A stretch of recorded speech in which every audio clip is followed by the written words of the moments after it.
Introduction. Leveling the playing field with psychology's darkest secrets. You are being manipulated. This is a fact. Every day, every hour, in countless ways, you are being manipulated. Politicians work to manipulate you into supporting them. Companies try and manipulate you into giving them your hard-earned money. Employers do all they can to convince you to do more hard work for less money. Romantic partners manipulate you into doing what they want to do instead of what you want to do. Manipulation takes on many forms. It comes with different degrees of risk and levels of severity. The differences can be so vast that it might feel positively criminal to call them by the same term. But it's important to show intellectual clarity by recognizing that all attempts to control someone can rightly be called manipulation. Is my use of the word manipulation unnerving you? The word does have a negative connotation. Only bad people manipulate. Dictators manipulate the populace into action, while heroic leaders convince knowledgeable voters to follow the better angels of their nature. Right? Or could it be that this sort of linguistic hair-splitting is just another example of how manipulation works? Words are massaged carefully by manipulators so that they can wiggle their way out of sticky situations. One person's manipulation is another's persuasion. But as Shakespeare once wrote, quote, "A rose by any other name would smell as sweet," end quote. In this book, we will be looking at manipulation as a brute fact of life. Manipulation is a tool. I would argue that, like any other tool, manipulation in and of itself is neither good nor bad. A hammer can be used to build a cradle or a coffin. A gun can be used to fend off robbers or to commit robbery. Some of you may be worried that this book will be used by disreputable people to commit nefarious deeds. So let me take a moment and handle these concerns by addressing any rogues that might have this book in their hands. This book is not to be used to harm anyone. The powerful information within these pages could be very dangerous if it fell into the wrong hands, so check to make sure your hands are clean before reading onward. If you have any negative inclinations whatsoever, then I would ask you to put down the book and seek professional help immediately. Thank you for your cooperation. All right. Are all the bad people gone? Please understand that I know what you're probably thinking right now. You think I sound foolish. The sort of bad people who manipulate others in evil ways aren't going to listen to my pleas. They're just going to press onward, doing whatever they want to do, no matter what I might say about the matter. And that's exactly the point.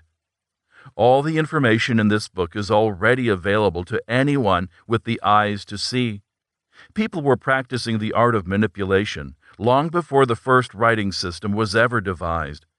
Sociopaths with a lust for power and a lack of concern for morality don't need books like this.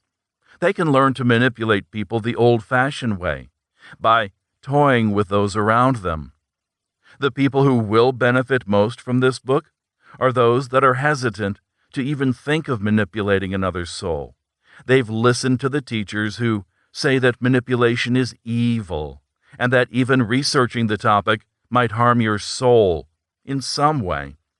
Oddly enough, such leaders often find it hard to explain why their threats and appeals to authority don't qualify as manipulation. Manipulation deals with the cold hard facts of human nature, and hiding such facts doesn't protect anyone. It actually makes people more vulnerable. Who's easier to rob? Someone who's been taught about the ways of robbers, or someone who's been taught to pretend as if such people don't even exist? This book will teach you about the way the human mind works and how it can be manipulated. What you do with this information is up to you. In a perfect world, only pure souls would be left after my heartfelt plea earlier in this introduction. But we don't live in a perfect world. We live in the real world, a world that is flooded with manipulation. And we're not talking about just any flood. We're talking about a flash flood that is violent, unpredictable, and relentless. If you want to keep your head above water, then you need to catch up fast. Chapter 1. Understanding Dark Psychology. Quote, "People will do anything, no matter how absurd, in order to avoid facing their own souls. One does not become enlightened by imagining figures of light, but by making the darkness conscious." End quote. Carl Jung, Psychology and Alchemy. The human mind is one of the most complex objects known to mankind. It is something we all know intimately, and yet few people truly understand how it works. Even in this age of high science, we still have a frighteningly limited understanding of just what goes on inside the human mind. Still, the fact that many things are unknown doesn't mean that the mind is unknowable. Psychology has developed to show us how the mind works. Go to any bookstore and you'll find countless tomes helping to explain the natural thought patterns that develop within each of us and propel us down the many roads of our lives. But while there are many things you can learn from psychology textbooks, there are also things that you will not learn. In psychology's shadow, a sister science has been growing. While psychology is focused on explaining how the mind works, dark psychology has developed to explain how the mind might be manipulated. Imagine that the mind is a computer game. Most psychological texts are like the guides and rule books that are written to tell people how to play the game within acceptable parameters. They might help you beat the game, but they're still encouraging you to beat the game by playing by the rules.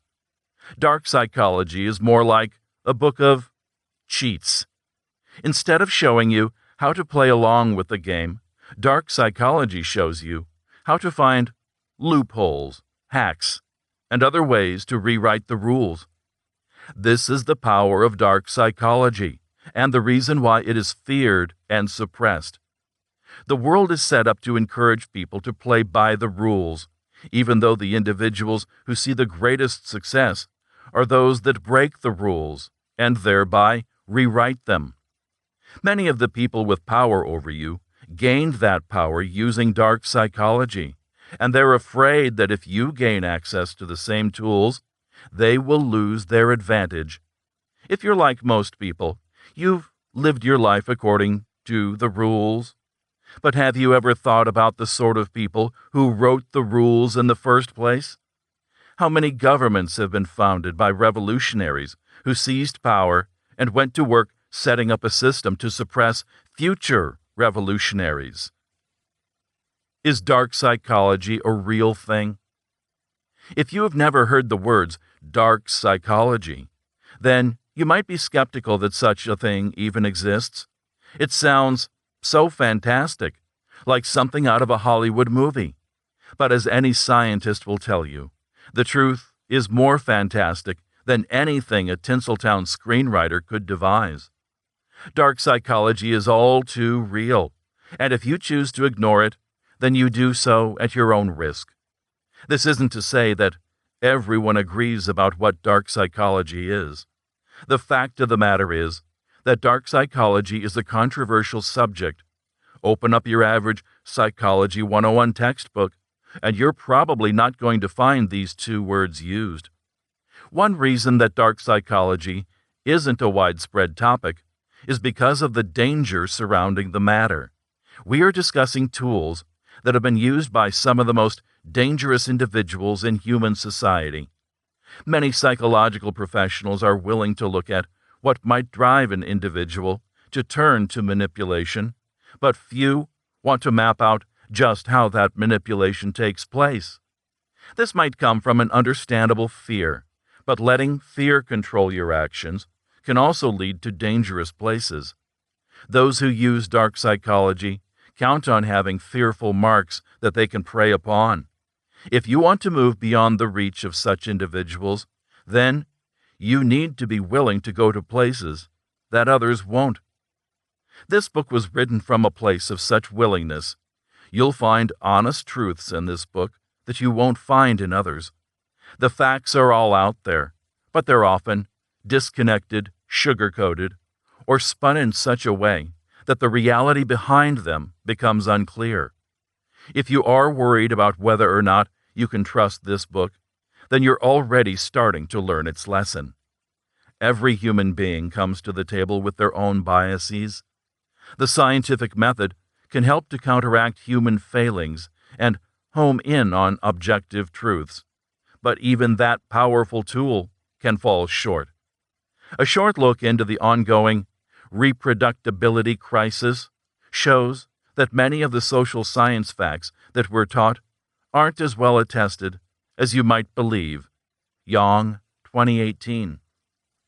The best way to see whether or not dark psychology is true is to learn about the basic ideas and ask yourself whether or not they map onto reality as you know it. Once you learn about the fundamental principles, you'll be able to look at the world around you and understand it in greater depth. Let's begin with one of the fundamental facts of dark psychology. You do not have complete control. We are taught from a young age that our choices are all our own. But if you learn about modern neurological models, you'll quickly see that things are more complicated. We aren't little gods making choices in a void. We are all the products of our genetics, our environment, and our past choices. This might seem like the cold and materialistic view, but you can see shades of this thinking throughout the entirety of mankind's intellectual history. The Apostle Paul in Romans 7:15 was recorded as saying, quote, "I do not understand what I do, for what I want to do I do not do, but what I hate I do." End quote. While this verse has been seen from many angles over the centuries, one particularly keen observation that anyone, religious or not, can recognize is the understanding that every human is conflicted. Those who practice dark psychology understand this fact. They recognize that humans can be made to do things that they despise if the situation is right. Think to your own life. Have you ever hurt people you loved? Have you known what you needed to do and then done something completely different? Do these seem like the actions of a logical being?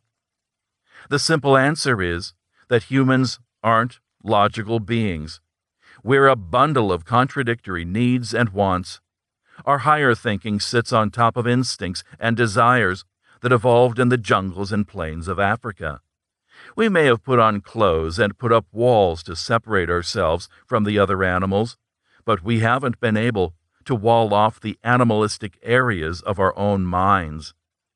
While the exact origins of life on Earth and human consciousness are both highly contentious areas of debate, the basic story I have told you is indisputable. Whether you believe that human beings are made of matter alone or some combination of matter and spirit, thinkers of all stripes have come to understand that the human mind can be manipulated.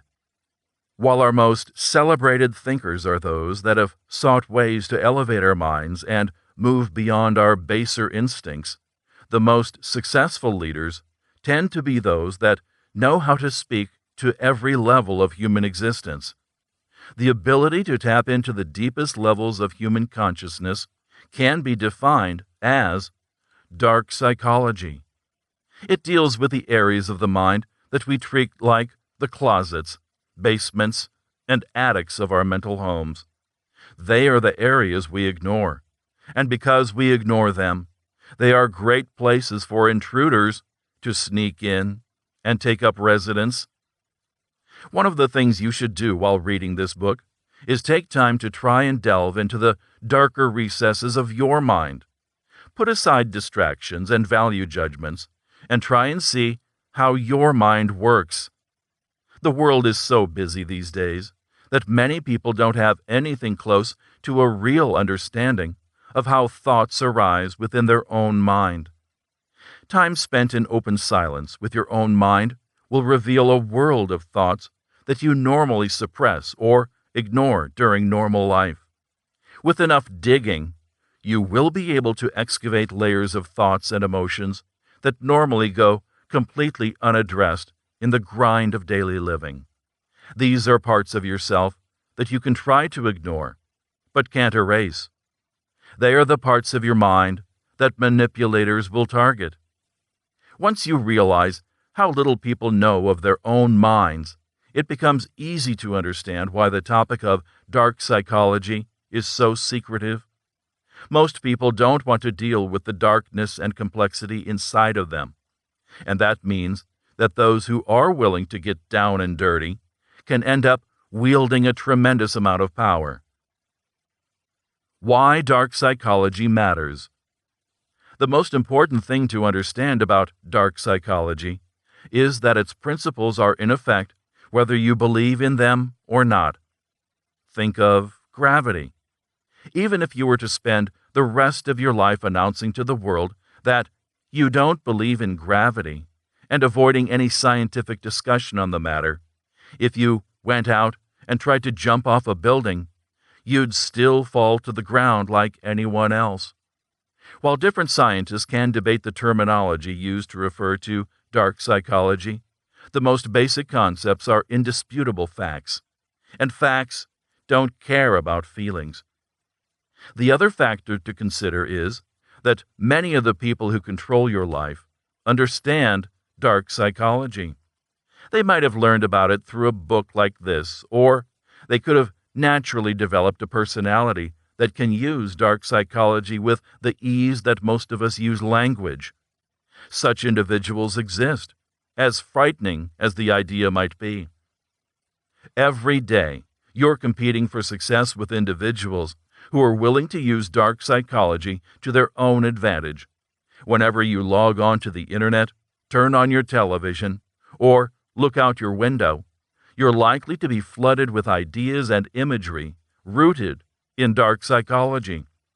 Both the people who are currently in control of your country and those that seek to control your country are utilizing dark psychology to achieve their goals. While only a small percentage of the population have the sort of extreme psychological disorders that lead to the most destructive forms of dark psychology, the fact is that some of the most extreme personalities can lead to power and success. It takes a unique type of person to climb the deadly ladders of modern politics and business.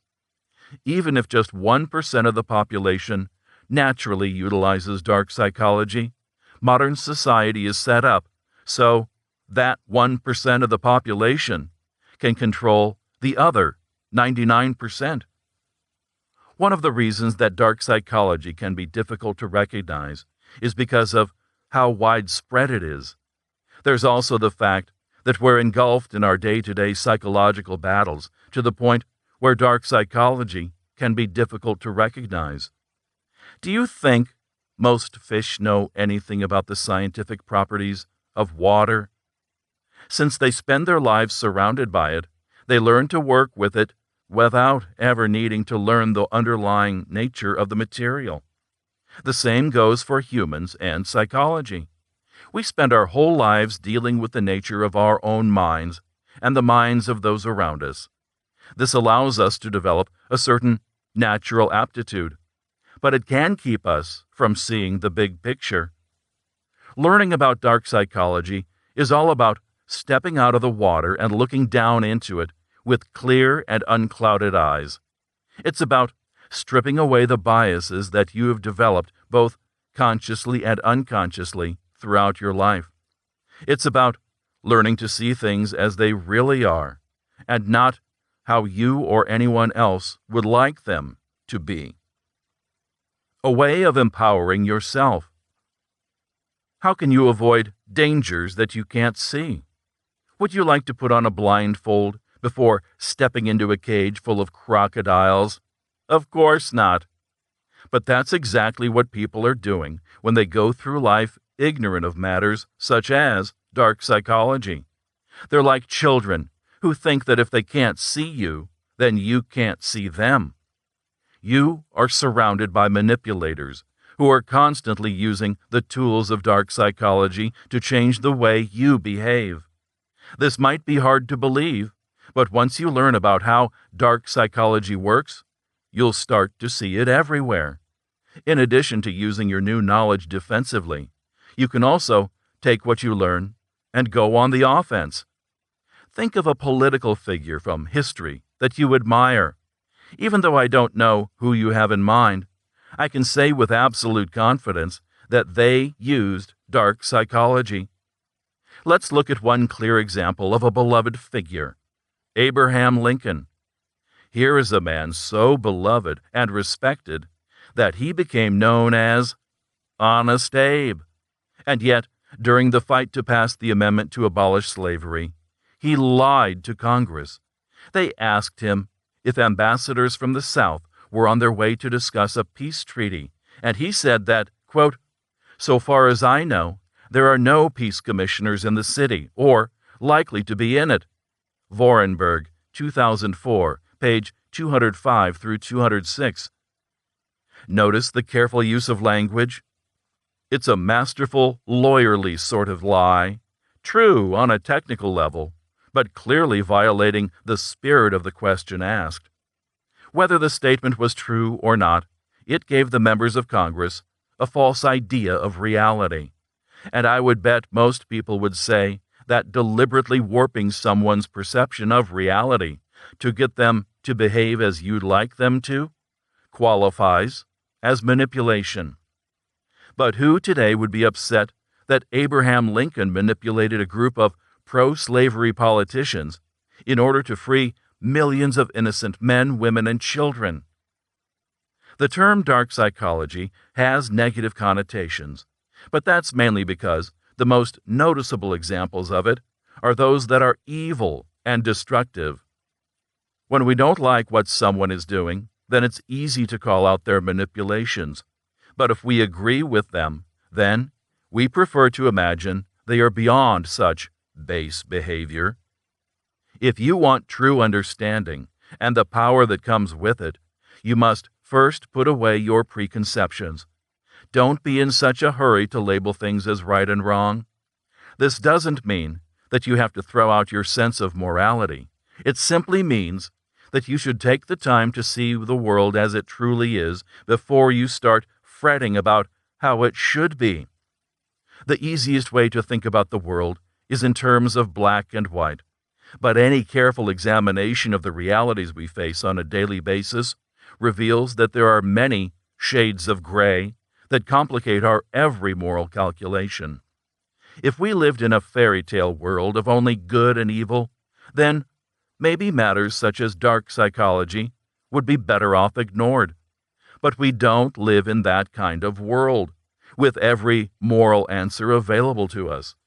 We often face situations where we feel the need to choose between the lesser of two evils. If you have a full understanding of dark psychology, then you may find that new choices open up to you. Those that can persuade others don't need to stick with the options directly in front of them. They can cut through arbitrary limitations and find a third way. Before moving on, there is one last concern that we should address. Some of you might be afraid that if you learn about dark psychology, it may corrupt you in some way. You might believe that if you learn how dark manipulators work, you may become a dark manipulator yourself. Once again, while studying this topic, you should take the time to look within yourself. Ask yourself whether or not you are someone who secretly wants to hurt other people.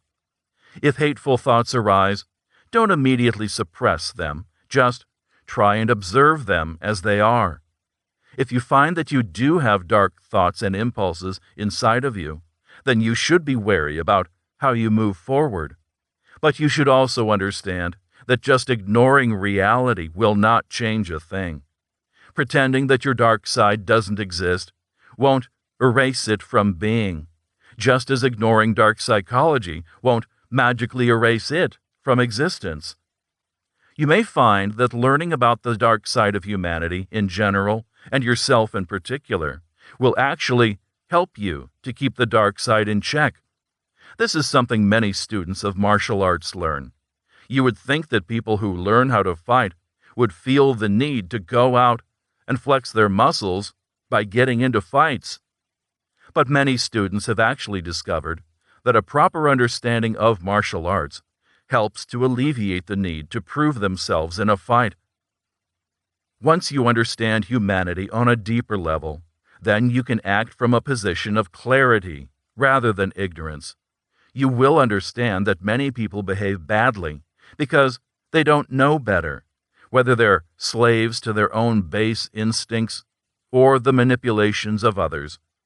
Once you see these people as they are, you'll pity them rather than hating them. Any hunter knows that an animal is at its most dangerous when it is fearful, and fear is commonly caused by ignorance. With knowledge, you can banish destructive fears from your mind. With persuasion, you can learn to create peaceful solutions to potentially dangerous conflicts. When good people understand the rules of dark psychology, the world can become a better place. Still, you shouldn't take anything for granted. You should always be on guard against threats from both inside and out.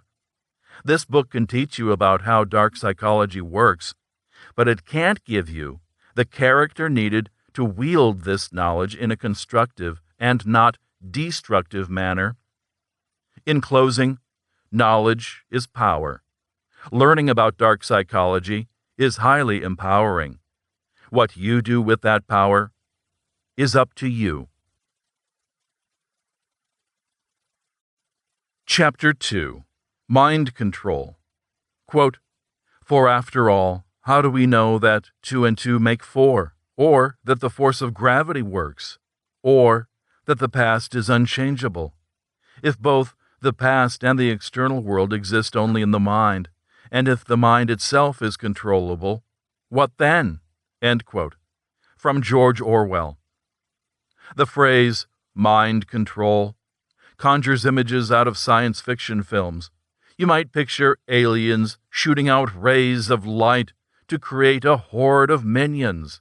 Or maybe you imagine a doctor tying a person down and forcing them to stare at flashing images on a screen that will reprogram their way of thinking.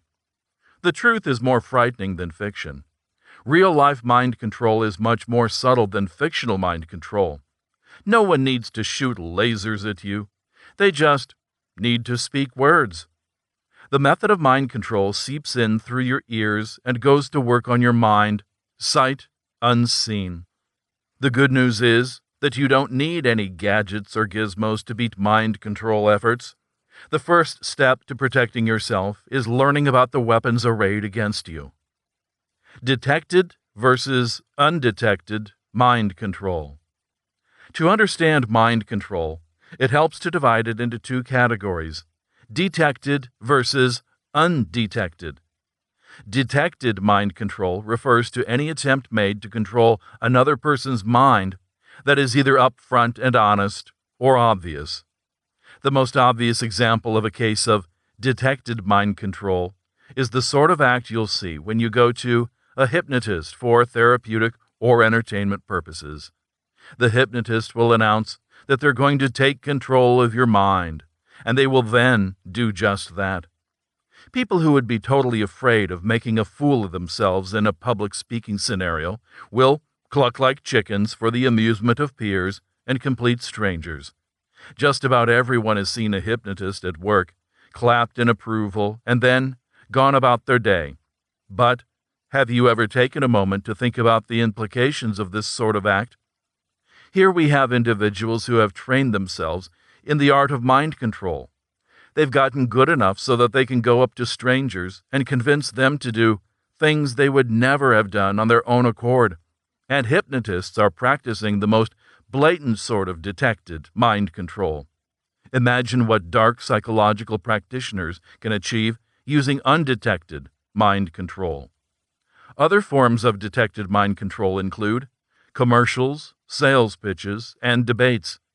These are situations where you're dealing with a person or group that is clearly trying to get you to take some action or change your mind. People often dislike these situations because they don't like the idea of someone trying to bend them to their will.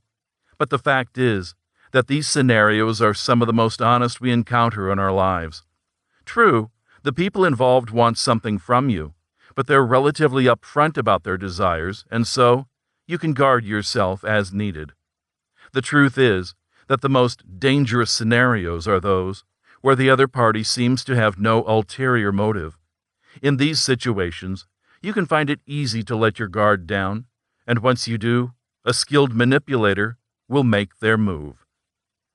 Undetected mind control. Doing mind control out in the open might be a more ethical way to try and get people to change their minds and behavior, but most manipulators will tell you that they aren't concerned with ethics. This is why they would prefer that their efforts went undetected. The basic idea is that if you think you're dealing with someone who is trying to change your mind, you will have your mental guard up. The human mind reacts to challenging ideas in a way that is similar to facing down dangerous attackers. But if you don't recognize a threat, then you won't put in the effort needed to be skeptical and defensive about what is coming your way. So the job of a manipulator is to find a way to mask their real intentions. For a creative individual with an understanding of dark psychology, the possibilities are nearly endless. One way to hide manipulation efforts is by putting on the right costume. In the most open cases of mind control, the teams that exist are clear to anyone who can see. In traditional marketing, it's easy to tell the salesman from the potential customers, but undetected mind control will usually muddy the waters, blurring the distinction between the different teams until people don't know who to trust. Consider the modern marketing environment. If you're looking to make a purchase today, you need to be careful when searching for product reviews. You can never really be sure whether or not you're reading a review that has been written by an honest customer, or if you're reading a piece of marketing that has been planted by the product's creator or their competition. Companies hire reviewers every day to write glowing reviews for their own goods and services, or harsh reviews for their competitors. This is just one clear and understandable attempt at mind control. They can get much more subtle and nefarious. Another approach that a manipulator might take is by trying to convince the target that their idea is actually the target's own. They'll start by getting a sense of what the target believes, mirroring each belief along the way until the target believes that they're on the same page as the manipulator. Once the manipulator has gained the target's trust, they'll then subtly steer the conversation toward the manipulator's goal. This sort of approach may sound like it should be obvious, but the skilled manipulator knows how to be subtle and subversive. The conversation shifts by subtle degrees until the target begins to believe that they themselves have come up with the idea that the manipulator has been pushing for all along. The one thing that ties just about every piece of undetected mind control together is dishonesty. Even if the manipulators aren't technically lying, they are still withholding the full story. The manipulator thrives in areas where people believe they can trust what they're hearing. If trust can be established, then the manipulator has practically won already. This is why it's important that you be slow to trust. One of the best tools you can use in the fight against dark psychology is a healthy level of skepticism. Lifting the curtain. The good news is that there isn't a permanent wall between these two categories. There might be undetected mind control efforts going on all around you, but that doesn't mean that they must always remain undetected.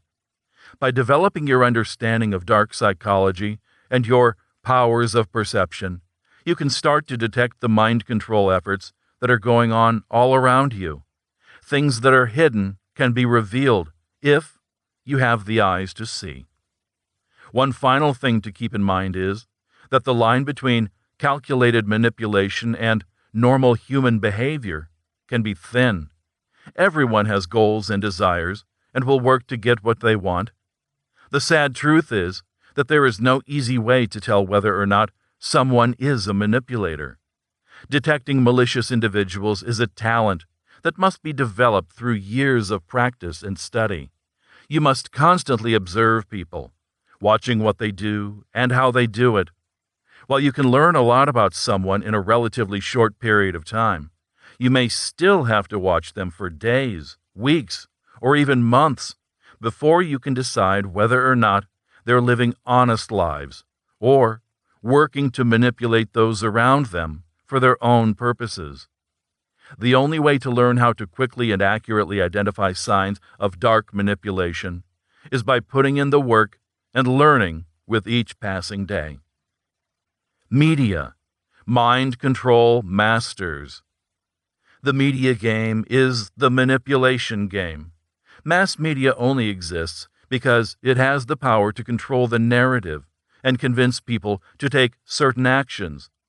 Would giant companies spend millions of dollars on advertising if they didn't have a good reason to believe that those ads would convince people to pay for their products?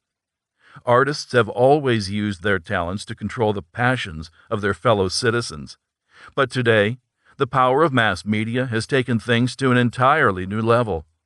The television set has become a mind control device that people will willingly subject themselves to. How did we get here? The danger of poetics. To understand the current media landscape, it helps to turn back the clock to a simpler time. Around 2,400 years ago, the Greek philosopher Plato wrote The Republic, a book in which he tried to imagine an ideal society. One of the many controversial arguments in the book was that poets had no place in the perfect state. He recognized the beauty of poetry, but argued that this was what made it so dangerous. A poet could dress up a lie, make it look beautiful, and convince people to go along with it. You may not feel like the actors, anchors, pundits, and pontificators that you see on television are worthy of the title of poet, but they still serve the role that Plato described in his ancient classic. The members of the media have carefully honed their talents of manipulation over hundreds of years. From yellow journalism to reality TV and clickbait, every generation of media artists has pushed the envelope of just how the public could be cajoled into falling in line with their manufactured narratives. Stepping back from the screen. This isn't to say that everyone on TV is evil. Once again, we must put morality aside so that we can recognize manipulation even when it is being used to achieve goals that we agree with. To argue that it's not really manipulation because the ends justify the means is to purposefully cloud your own vision. Do you want to see the world as it is, or as you'd like it to be? Carefully observing the media is one of the best ways to learn the art of dark manipulation. Just be careful, because even if you know the tricks that are being used, you can still get swept up by them. If you want to maintain your mental freedom, then you must be constantly vigilant. If you want to protect yourself from mind control, then one of the best things you can do is to limit your media diet. Social media, 24/7 news channels, and all outrage-based reporting are especially dangerous. Try and find outlets that seek to tell you what is happening, rather than telling you how to feel about things. While every media source has their own biases, the less emotionally charged things are, the larger the role your critical mind can play in your media diet. Common techniques. If you want to defend yourself against mind control, the first thing you need to do is understand the tools manipulators use to gain command over unwitting minds. Some of these techniques can still be powerful, even when they're recognized, The simple understanding of what is being done can help you avoid them or minimize their damage. Social separation. Human beings are social creatures by nature. We evolved in groups of dozens of individuals. This explains why most humans require regular social contact with a varied group of individuals to live healthy and fulfilled lives. It's also why manipulators will work to consciously sever ties between the person they're targeting and that individual's social safety net. Mind control is all about establishing authority. This is difficult to do when there is competition for the position. If someone hears something from a manipulator and then goes to their parents, friends, and other respected individuals for additional input, then there's a good chance that one of these people will contradict the manipulator's message. Even if the manipulator has built up a position of high value and esteem, any dissenting voice can put some doubt into the mind of the manipulated and threaten the entire scheme. Manipulators understand the power of social pressure, which is why they do what they can to remove normal social pressure and replace it with something that they can control. This is why cult leaders will encourage members to break off contact with the outside world and dive deeper into the controlled environment of the cult. It's the reason why political prisoners are often placed into solitary confinement, so that they can't discuss what is happening with any of their fellow dissenters.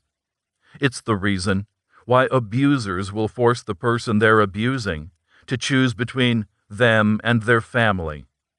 An isolated individual is a weakened individual, and weakened individuals are easy prey for talented manipulators. If anyone ever asks you to choose between them and your family, watch out. The moment you separate yourself from your family and friends, you become much more susceptible to mind control in all of its forms. Maintaining a healthy social support system is one of the best ways to defend against manipulation. Emotional extremes. The opposite of love isn't hate, it's apathy. There is a reason why many romance stories depict the two main characters in conflict at some point. Love and hate may seem to be as far apart as you can get on the emotional spectrum, but the truth is that both emotions are closer than you might think. They are both strong, powerful emotions that can lead to obsession. Manipulators understand if they want to get their hooks into someone's mind, they can't use tepid emotions. They'll engage the individual by using emotional extremes. This will be further heightened by the strategy of swinging between emotions rapidly to create a sense of contrast that makes every emotion all that much more forceful. This is commonly seen in the hot and cold approach used by manipulators. At first, the manipulator will be highly positive with their target, showering them with effusive praise and affection. Once the target has become acclimated to this positive approach and comes to expect it, the manipulator will switch up their approach, withdrawing all positive reinforcement. This leaves the target feeling lost, suddenly cut off from the positive emotions they've come to expect. While most people experience natural mood swings from time to time, a manipulator will change their mood strategically. If you notice that someone around you seems to switch between emotional extremes, you should definitely ask yourself why this might be happening. It could be a natural part of their psychology, or they could be using their emotions to dig deep into your mind. Pay special attention for individuals who turn negative when they aren't getting what they want and only act positively once you have given them what they want. Rhythm and repetition. Life has a rhythm all its own. Think of the beating of your heart, the steady pattern of your footsteps, and the rhythmic pattern of the seasons. One of the reasons we love music so much is because patterns speak to us on a deep level. It's also the reason why most religious ceremonies include songs, chants, and other rhythmic patterns. Today, the patterns developed by artists and priests have been recognized by modern science. Many therapists, psychologists, and other psychological professionals use verbal repetition to induce hypnotic states. Hypnosis 2018. Once you're in such a state, you're more open to suggestion. This means you're more open to doing and believing things that you might not have been open to beforehand. This is why people often use repetition when meditating on things they would like to do and achieve. But while hypnosis can be used constructively, it can also be used destructively. Practitioners of dark psychology can use hypnotic reception to lull people into a false sense of security. Once their mental guards are down, the manipulator will start telling them what to believe, what they should do, and even how they should feel.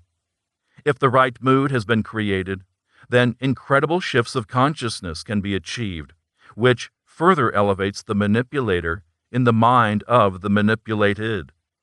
This technique is especially powerful because even consciously skeptical individuals can fall prey to it.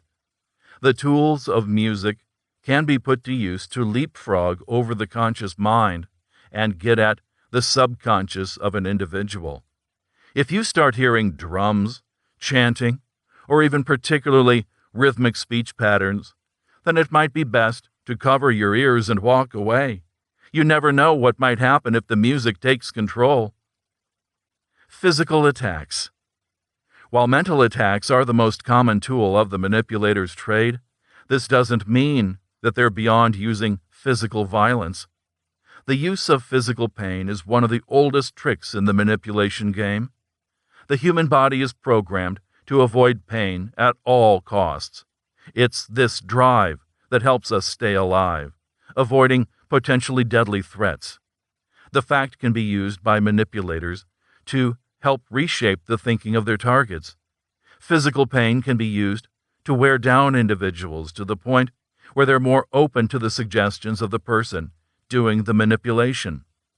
It's important to understand that physical pain can be subtle. While there are plenty of extreme cases where manipulators turn into torturers to achieve their goals, there are even more cases where violence is used in more limited and strategic ways. While all the tools of mind control can be dangerous, physical violence is widely considered to be one of the worst. This is especially true when the manipulator is near and dear to the person being manipulated. No one should ever physically abuse another person, no matter how subtle the violence may seem. If you are in a relationship and you notice that things seem to be turning violent, then you should immediately attempt to remove yourself from contact and seek professional help. Your life, your health, and your sanity are too valuable to risk. Subconscious manipulation. While you should definitely watch out for direct attacks on your mental integrity, you should also stay on your guard for any sign of subconscious or subliminal manipulation. Skilled manipulators will slip subtle messages into interactions that you might not notice on a conscious level, but you might know that your subconscious will pick up what's being laid out. While we are used to dealing with direct and obvious messages in the form of written or spoken words, a lot can be conveyed using other methods. Visual artwork is as popular as it is because just one glance at a striking image can convey a message that no speech could ever get fully across. The same goes for a powerful pose, a subtle shift in expression, or a costume change that happens to change the entire mood. The skilled manipulator knows how to use every tool available to them to get their point across. Imagery is another thing to watch out for. A painting in the background or a picture that flashes by just for an instant in an advertisement. These sort of techniques can imprint on your subconscious without alerting your active mind. You don't know exactly what happened, but if you pay close attention, you can feel the shift happen within yourself. Watching for warning signs. Each of these mind control techniques can be dangerous on their own, but when more than one technique is combined, then things can quickly spiral out of control. Talented manipulators are experts at starting small and slowly building up, turning up the intensity, while adding in new techniques until their control over their target becomes complete. This is why you must always be vigilant, constantly looking out for any signs of these mind control techniques. You shouldn't be quick to dismiss gut reactions. If you ignore the first warning signs, it can become easier to miss the other red flags that may come along. Scenarios that start out innocently can quickly spiral out of control when you're dealing with a masterful manipulator. The best time to break free from a manipulator's grasp is in the earliest phases of their mind control efforts. Shaking yourself loose from control during the early stages is a relatively simple thing when compared to the monumental effort required to break free from a developed and layered mind control regime. Don't let things get out of control. Keep an eye out for mind control and act quickly when you believe you're being targeted. Chapter 3. The Infamous Dark Triad. Quote, "Always treat everyone with respect. You never know who is secretly a psychopath." End quote. From Alex Wayne. Both history books and works of literary fiction are filled with dark but compelling characters. Judged by purely moral standards, they should be characters of pure loathing, but yet there's something that attracts them to us. While these darkly attractive characters have many different characteristics, modern science has pointed the way to three particular traits that are especially powerful and dangerous. The Dark Triad. It sounds like a criminal organization from a work of fiction, but it's a psychological concept that is all too real.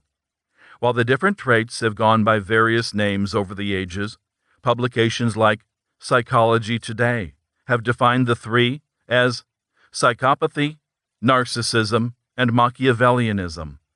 These three traits are powerful on their own, but when they're combined in an individual, they can be earth-shattering. If you want to understand the nature of power, then you need to understand these three attributes.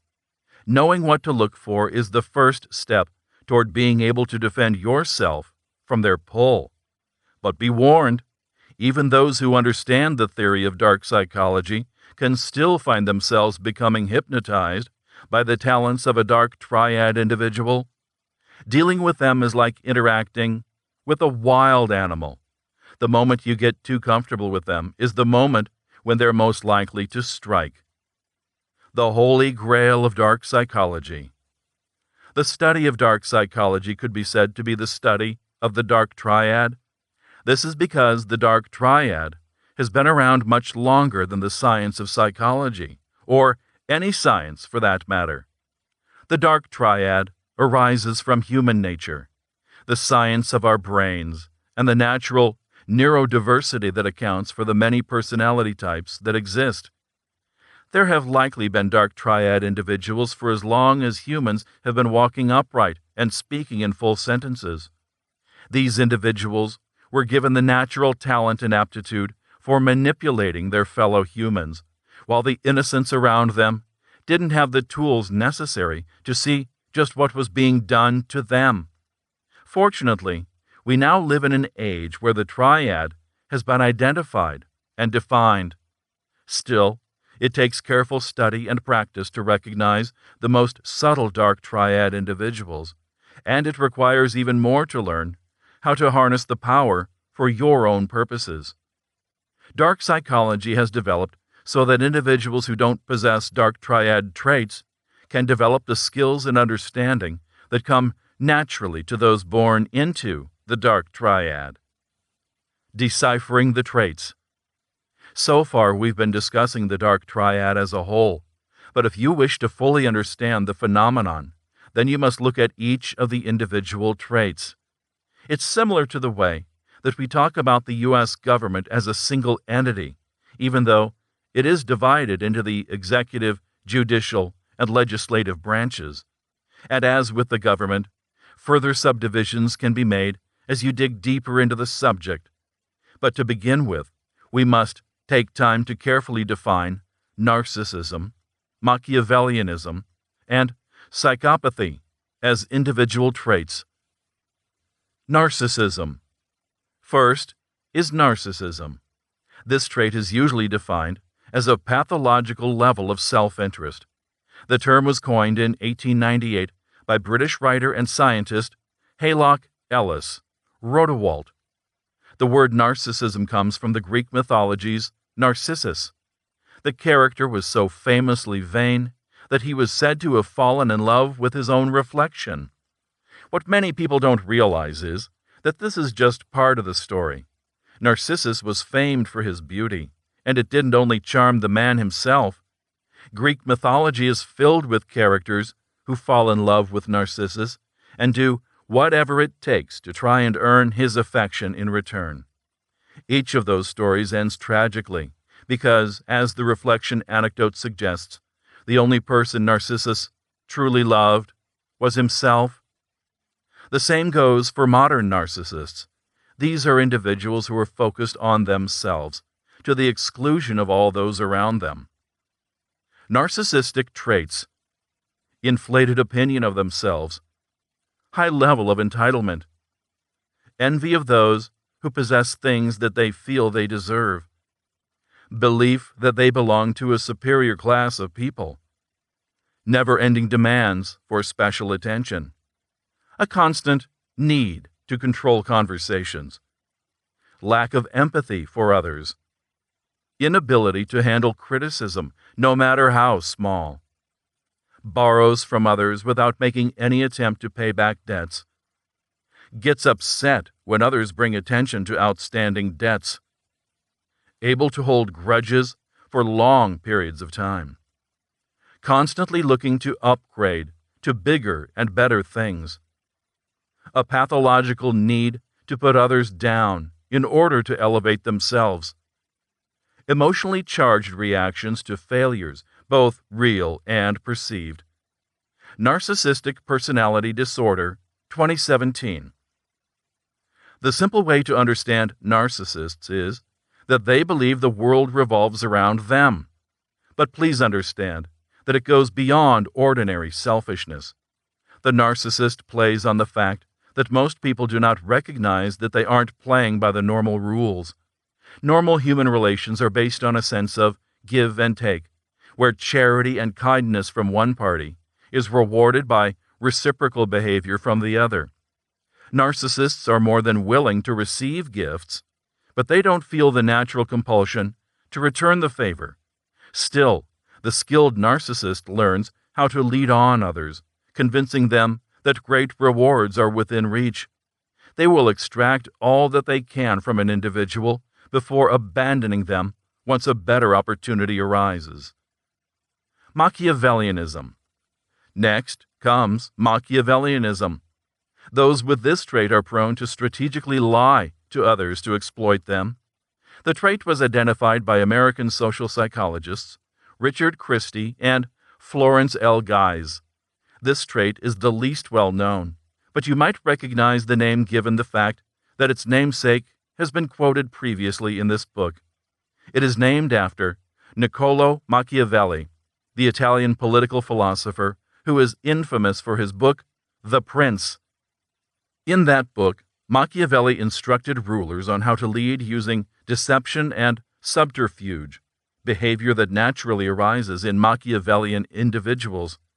The term was a purely political term until it was brought into the realm of the social sciences by Christie and Guise in their 1970 book, Studies in Machiavellianism, Blundell, 2015. Machiavellian traits: highly ambitious, fixated on power and profit above all else, quick to give strategic compliments, willing to harm others to achieve their goals, unapologetic about the negative consequences of their actions, highly cynical, slow to make serious commitments and quick to break them, Blundell, 2015. One of the things that make Machiavellian individuals so dangerous is the fact that they're more in touch with normal individuals than many narcissists and psychopaths. They don't ignore the needs of others. They use them to suit their own purposes. While other low-empathy individuals are quick to burn down bridges, a Machiavellian will build as many bridges as they need in order to get where they want to be. It's only after they've reached their goal that they'll turn on those who help them get where they're going. Psychopathy. The final point in the triad is psychopathy. This trait is defined by a pathological level of indifference towards others. Psychopathic traits: exaggerated sense of self-esteem, lying as a force of habit, even when unnecessary, prone to risky and unpredictable behavior, lack of concern for the well-being of others, difficulty or inability to imagine the thoughts and emotions of others, prone to engage in risky sexual acts, inability to recognize responsibility for their actions, driven to leech off of others with no regard to the cost, fantastic and unrealistic ideas of the future, need for constant stream of activity, inability to maintain a long-term romantic relationship, history of criminal behavior, a seemingly natural, if superficial appeal or magnetism. Everything you wanted to know about the science of psychopaths, 2018. The most fundamental and the most dangerous trait a psychopath has is their lack of empathy. In the most severe cases, a psychopath literally cannot imagine what others are feeling or thinking. When they look into the eyes of another human being, they feel something similar to what the average person feels when looking into the eyes of an ant. You know there is something going on behind the eyes, but you can't really say what. Nature versus nurture. When discussing any psychological traits, whether they belong to the dark triad or not, the question arises whether people are born with them or develop them over time. The truth is that of writing, there is no clear answer. The human mind is a complex thing. Its complexity is beyond the most powerful supercomputer, and the complex series of electrical pulses that goes on inside of our brains is impossible to fully observe at this time.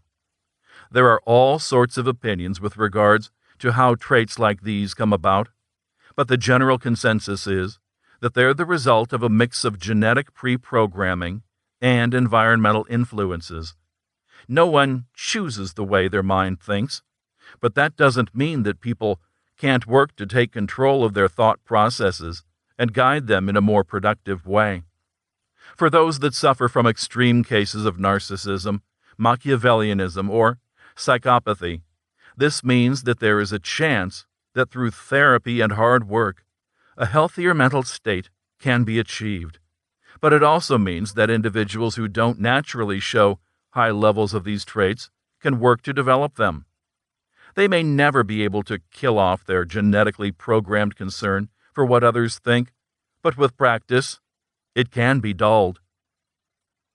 Working in combination. You now have a working knowledge of the different traits of the dark triad.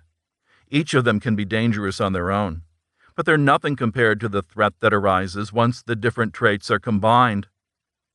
Can dark triad traits make you more successful? It's important to understand that each trait of the dark triad exists on a continuum. It's common for people to show signs of these traits from time to time throughout their life. Individuals who are purely psychotic and those with absolutely no psychotic traits are both uncommon. For example, Machiavellianism is diagnosed using a test that assigns people a score between 0 and 100. Individuals who score 0 have absolutely no Machiavellian traits, while those who score 100 are purely Machiavellian. Almost no one scores 100, but that doesn't mean you can let your guard down. A score of 60 or higher qualifies an individual as a high Machiavellian. Such individuals can be among the most dangerous. Blundell, 2015. Those who possess dark triad traits in their purest forms are definitely dangerous, but they're also relatively easy to identify and avoid. It's the individuals with a more mixed personality that can be the most dangerous. They aren't so far gone that they can't blend in with the crowd, but even though they might act like everyone else, they are capable of powerful acts of manipulation.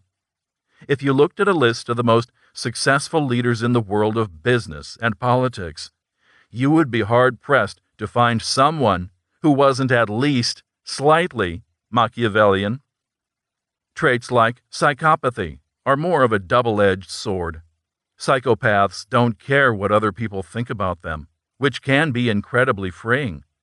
Anyone who wants to achieve anything in this world will have to be able to push through the haters and detractors who will try to shoot them down.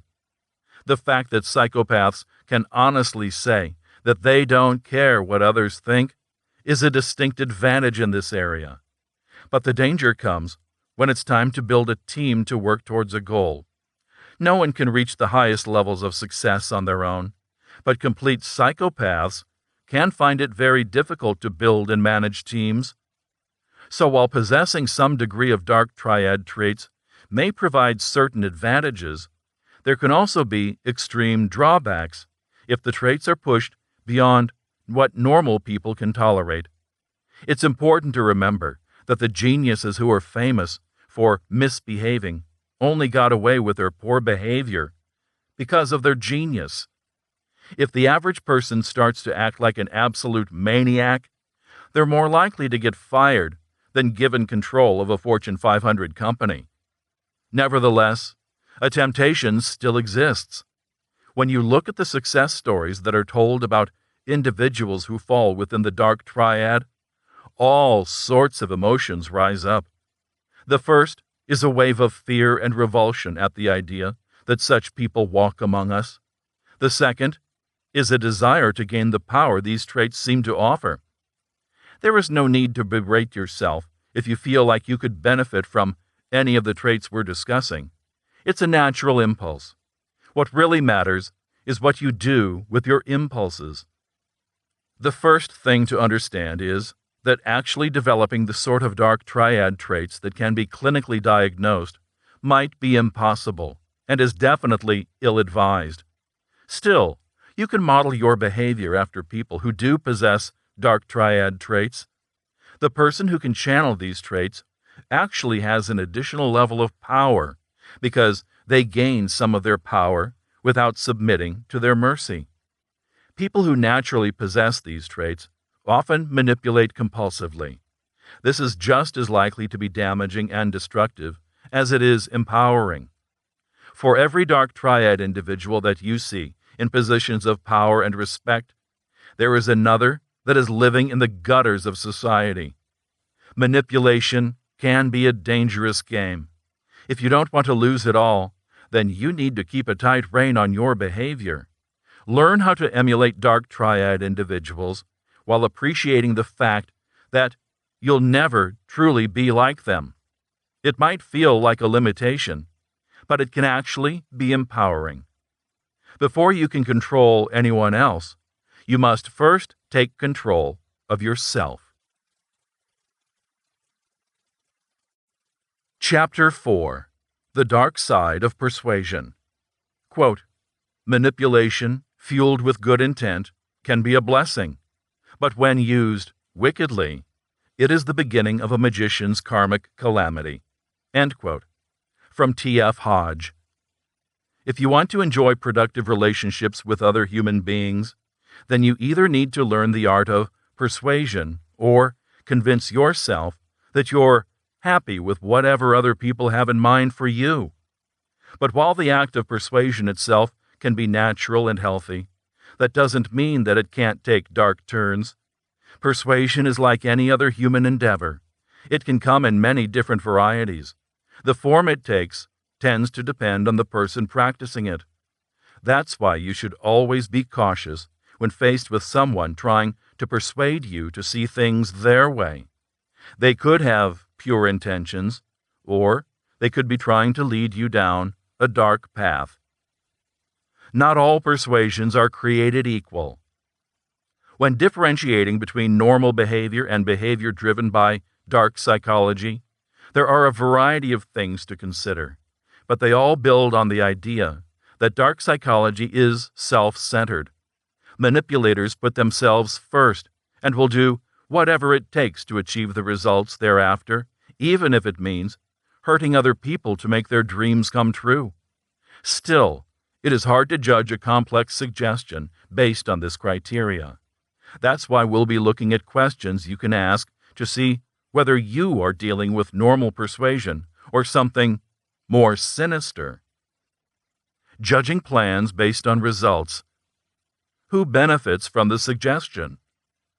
If someone is trying to convince you to take a certain set of actions, you need to take the time to think about the full consequences of these actions. A plan that might seem honest and noble might turn out to have dangerous consequences down the line. This is especially important when dealing with potential manipulators, because they'll often attempt to hide or downplay the risks and dangers of their plan. They don't want people to have the full truth. They only want to divulge information that might help them achieve their goals. It also helps to look at the consequences of the plan being offered up.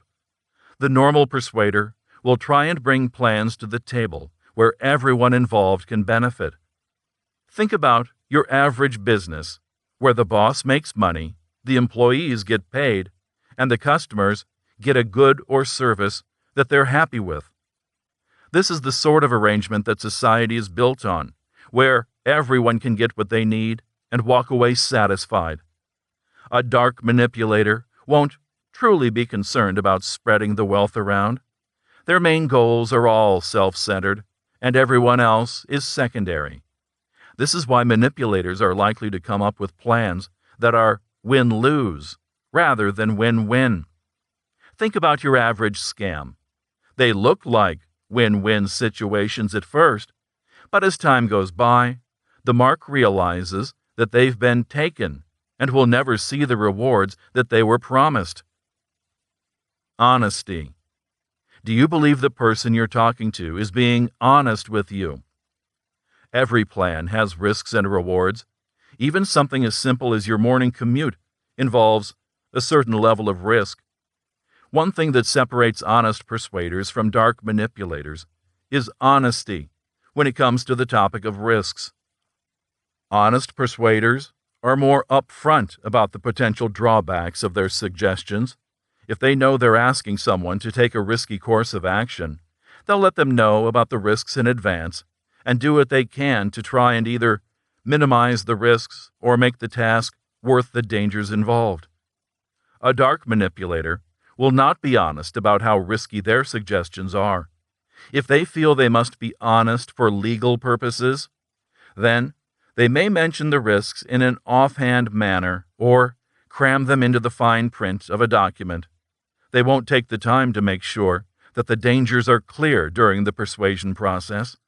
They don't care about the well-being of the person they're trying to persuade. They're only interested in getting what they desire. Emotional appeal. Is the suggestion based on logic or emotion? There's no way around it. Emotion is important in all human interactions, but that doesn't mean that the level of emotion involved doesn't change from one situation to another. Honest suggestions can involve appeals to emotions, but some level of restraint will be involved. No decent person wants to feel like they're emotionally blackmailing someone into following their suggestion. Manipulators are different. They're used to controlling others by pressing emotional buttons. They won't hesitate to use guilt and other strong emotions to try and force people to go along with their plans. This is what makes manipulators especially dangerous. Their lack of shame allows them to go to extremes that most people are ill-equipped to deal with. How to recognize a dark persuader. The scariest thing about dark persuaders is the fact that they can't be spotted at a glance. You need to get up close and personal before you can diagnose someone as a truly dangerous manipulator. But the closer you get to them, the greater the threat they might pose. This is why you must always approach potential manipulators carefully. Keep your eyes peeled as you search for signs that they might be attempting to use you for their own personal gain. Dishonesty. You should never ignore a lie. One of the biggest red flags that someone isn't what they seem is a stated falsehood. This doesn't mean that everyone that gets their facts mixed up is out to get you, but it does mean that if you catch someone telling you something that they know for a fact is false, then you should keep an eye on them. If you're like most people, you've been taught to be forgiving.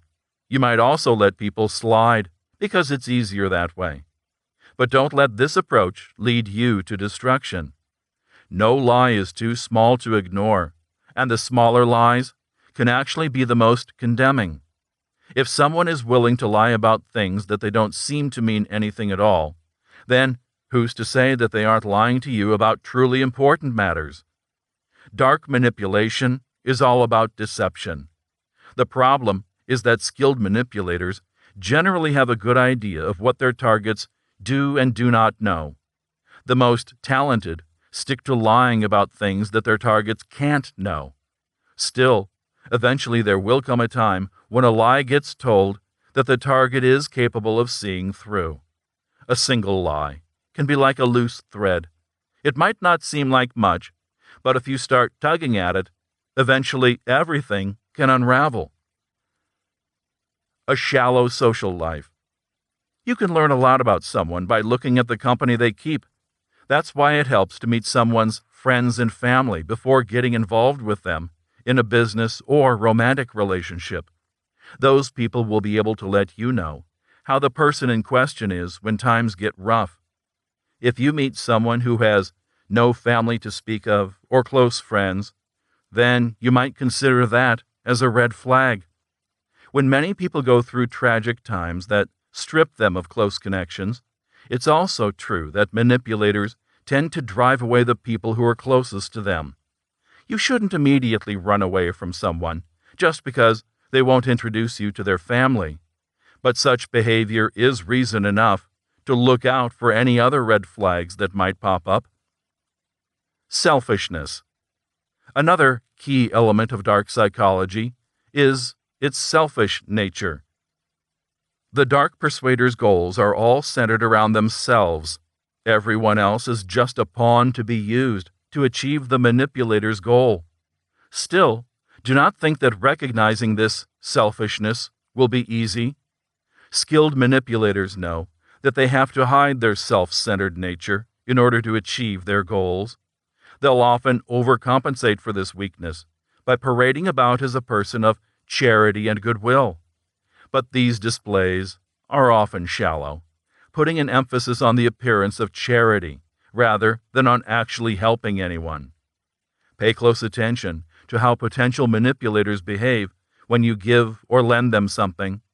Watch their eyes for a light of true appreciation and see if they try and return the favor at any time. Be especially alert for signs of entitlement. Defensiveness. One way that you can test to see whether or not you can trust a person is by asking them tough but honest questions. While few people enjoy answering such questions, honest and empathetic individuals will do what they can to answer them honestly and thoroughly. With this being said, you should also remember that not all manipulators are alike. While some are highly impulsive and prone to unrealistic thinking, others are more meticulous when weaving their plots.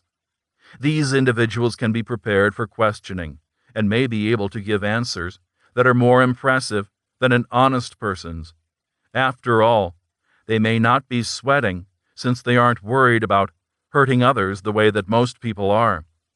This is why you can't just look for one particular trait when trying to determine whether or not someone is a manipulator. Outsider skepticism. The dark persuader is skilled in controlling the minds of the people they come into contact with, but even the most talented manipulators will eventually have to deal with limitations. The manipulator must actively pull the wool over the eyes of individuals, because those that see the situation objectively, rather than through the lens created by the manipulator, will be able to see the flaws in their plan. Have you ever wondered why it's so easy for you to recognize when your friends have chosen the wrong romantic partners, while it's almost impossible for them to quickly see their own mistakes? This is because interpersonal relationships make it difficult to see clearly. We are hardwired for relationships, and once an emotional link has been established, the logical mind loses a lot of its control. This means that if you want to get a more objective idea of what you're dealing with, you should seek outside help. You should also try your hardest to listen to outside input, even when it's painful to hear. While it will be tempting to tell them that they don't understand because they don't really know the person in question, the reality is that their distance is what allows them to see things for what they really are. If your friends and family are telling you that someone seems like a manipulator, then you need to step back and seriously consider whether or not they might be a dark persuader. The more you fear what the answer to this line of questioning is, the more essential it is that you pursue it. Fundamental dark persuasion techniques. If you want to live a safe and happy life, you must always be on the lookout for dark manipulators. You can never really be sure where they might show up. The sad truth is that sometimes manipulators can hide the darkness inside for years at a time, only revealing their true nature when they feel that they have to. This is why you must try and limit the times when you let your guard down. The best way to defend yourself is by recognizing manipulators before they can gain any sort of hold on you. The best way to do this is by familiarizing yourself with the basic dark persuasion techniques. If you witness someone around you using these techniques on you or someone else, then you should be extremely wary of that individual. Frog boiling. How do you boil a frog alive? Sounds like the sort of question that only a psychopath would ask, but that means it's an appropriate question given the topic. If most people are given such a chance, they'll treat it like most cooking projects and start by bringing the water to a boil before tossing the frog into the pot. The problem is that the frog will react violently to the drastic change in temperature. The real way to boil a frog is to put it in a room temperature pot and then slowly increase the temperature. The frog's body will slowly adjust to the changes, allowing it to stay in the water even as it reaches extreme temperatures that it would never have gotten into willingly. By the time the frog notices the dangerous heat, it's too late. They can no longer escape and are boiled alive. At least that's how the story goes. Whether or not frogs actually behave that way, the concept stands. People can be taken to insane places if you pull them along gradually. That is why the most dangerous manipulators know that sometimes they have to work in slow, subtle, and gradual steps to get some people to do what they want them to do. This sort of behavior is commonly seen in cults, where new members are often invited under the pretense that the cult is a non-religious organization or a denomination of a more mainstream religion. The more unique beliefs of the organization are then revealed gradually so that the convert has time to process and accept each new concept individually. By the time that the true nature of the manipulator is revealed, it's already too late. The target has been boiled alive. Imminent rewards that never arrive. People can overlook a lot of things if they believe that they will be rewarded for their faith. Manipulators take advantage of this fancy by using promises of future rewards to extract resources from their targets. The problem is that while they might constantly tell people that they're just a matter of days away from success, Those days never seem to really pass. Days turn into weeks, weeks turn into months, and all the manipulator has to show for themselves is a new set of excuses. The rewards that a manipulator promises a target are like the carrots dangled in front of a donkey by a cart driver. The donkey is meant to think that they're always just a step away from their big reward. But the fact is that if they actually got their reward, then they would cease being useful to the person controlling them. That's why the carrot is always being moved along with the donkey, so that the donkey will never actually get the carrot and will instead keep pulling the cart. The manipulator is the same way with their promises. Something big is always just around the corner. They only need a little more money, support, or time before they can finally hit the jackpot and make everyone rich and famous. You might think that the manipulator wouldn't be able to keep such a scam going for very long. But you should know that the longer a human goes along with a scam, the harder it is to break the spell. This is because of something known as the sunk cost fallacy. The idea is that the more you can get someone to invest into an idea or project, the harder it will be for them to abandon the effort, even if it is clearly failing. People do not want to admit that they've wasted their time and resources because such an admission would make the loss real.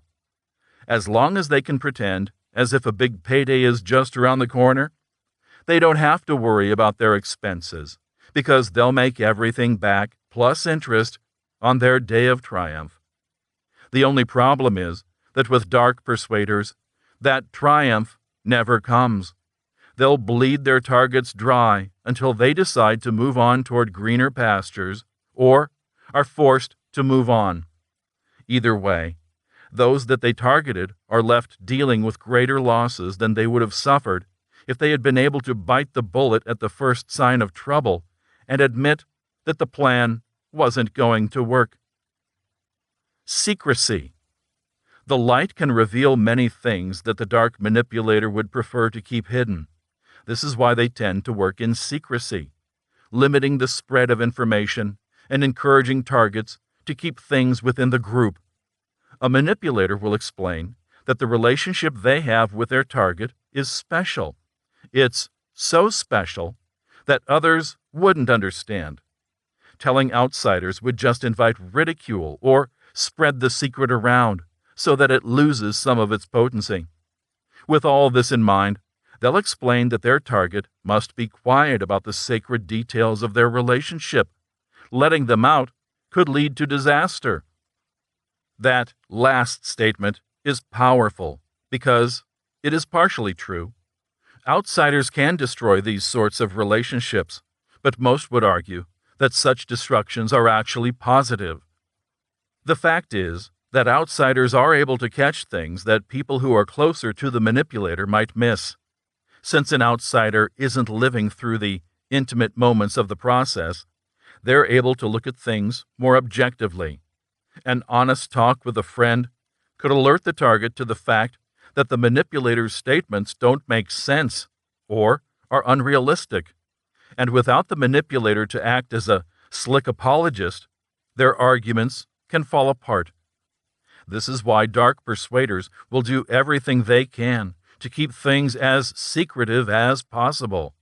They will often try and develop secrecy and social cohesion simultaneously by emphasizing that the target now belongs to a special group that outsiders are incapable of understanding.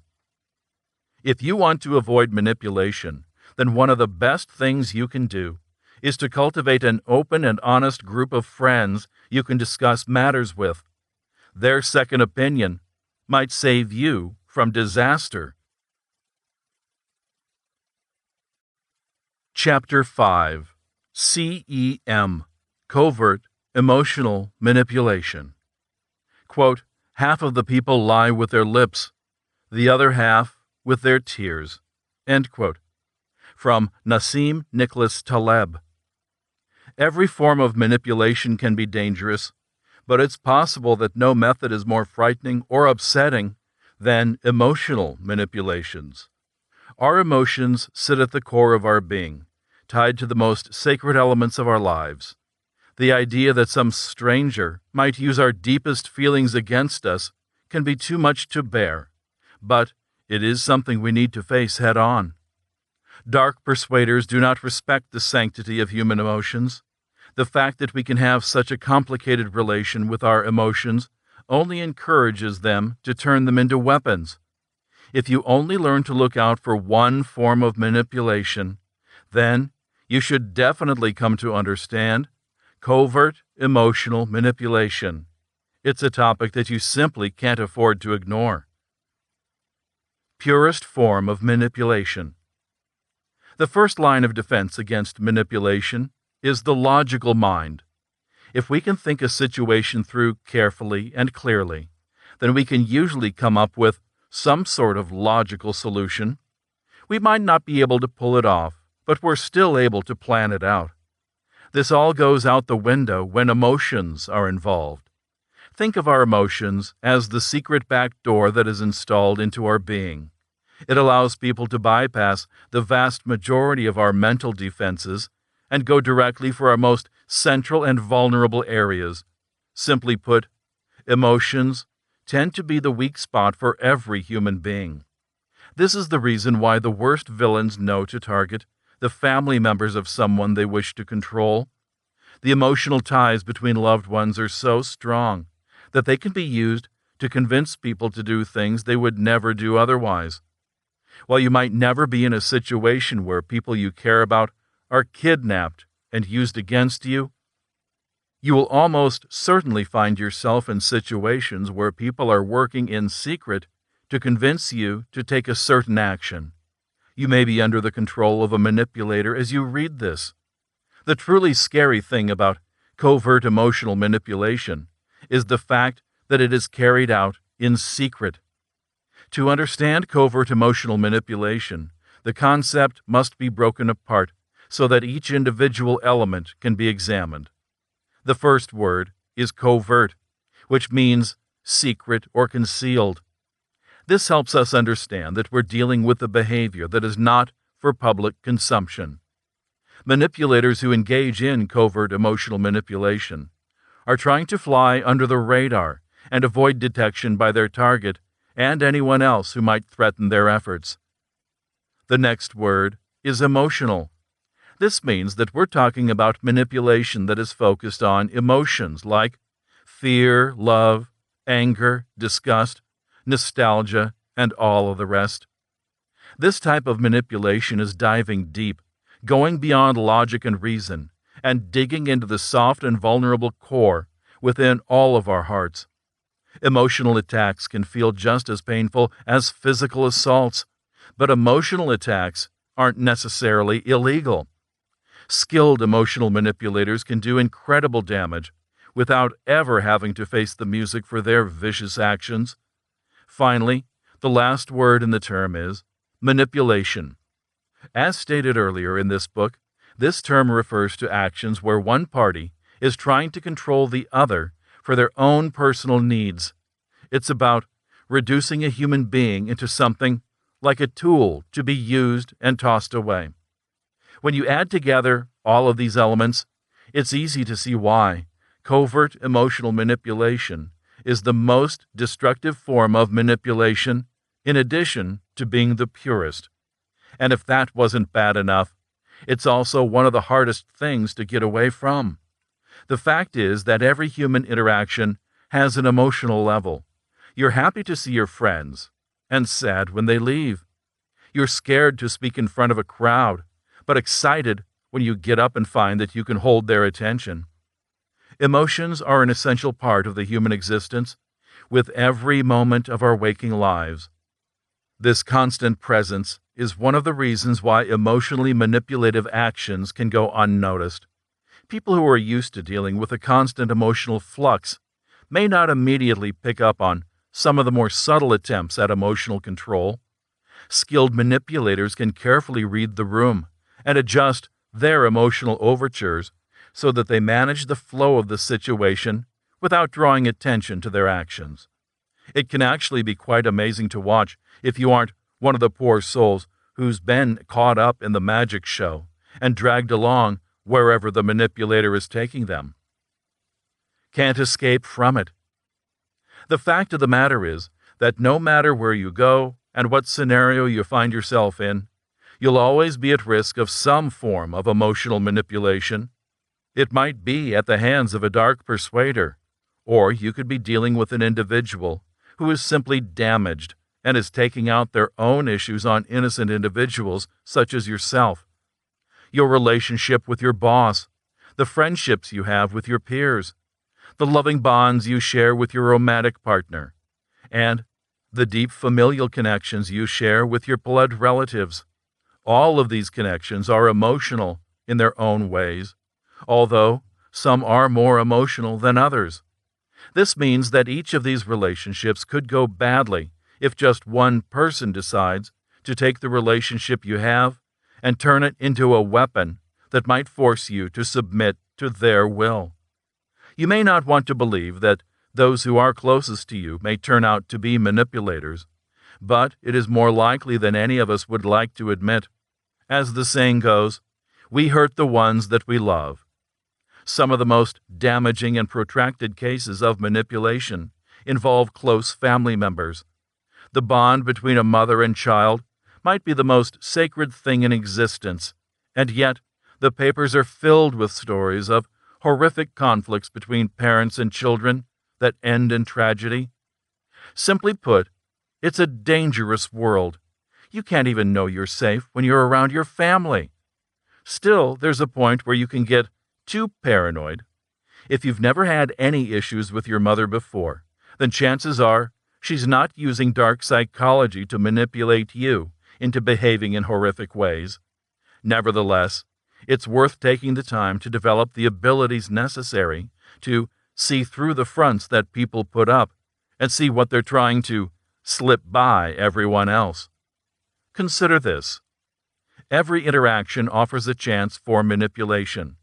This is because even when our hearts are guarded, a skilled manipulator might be able to slide past our defenses and get to us. Still, we need to go about our lives. The fact of the matter is that since every interaction has some emotional layer, it can be difficult at first to decide who is trying to manipulate you emotionally and who is just engaging with you on a natural and human level. Consider this. Even an individual who is highly skilled in the mysteries of dark psychology will find it hard to generate the sort of intense emotions that a completely innocent first date might bring about. This is why it's so important to remember just what makes dark psychology dark: the intent. Dark persuaders are malicious and self-centered.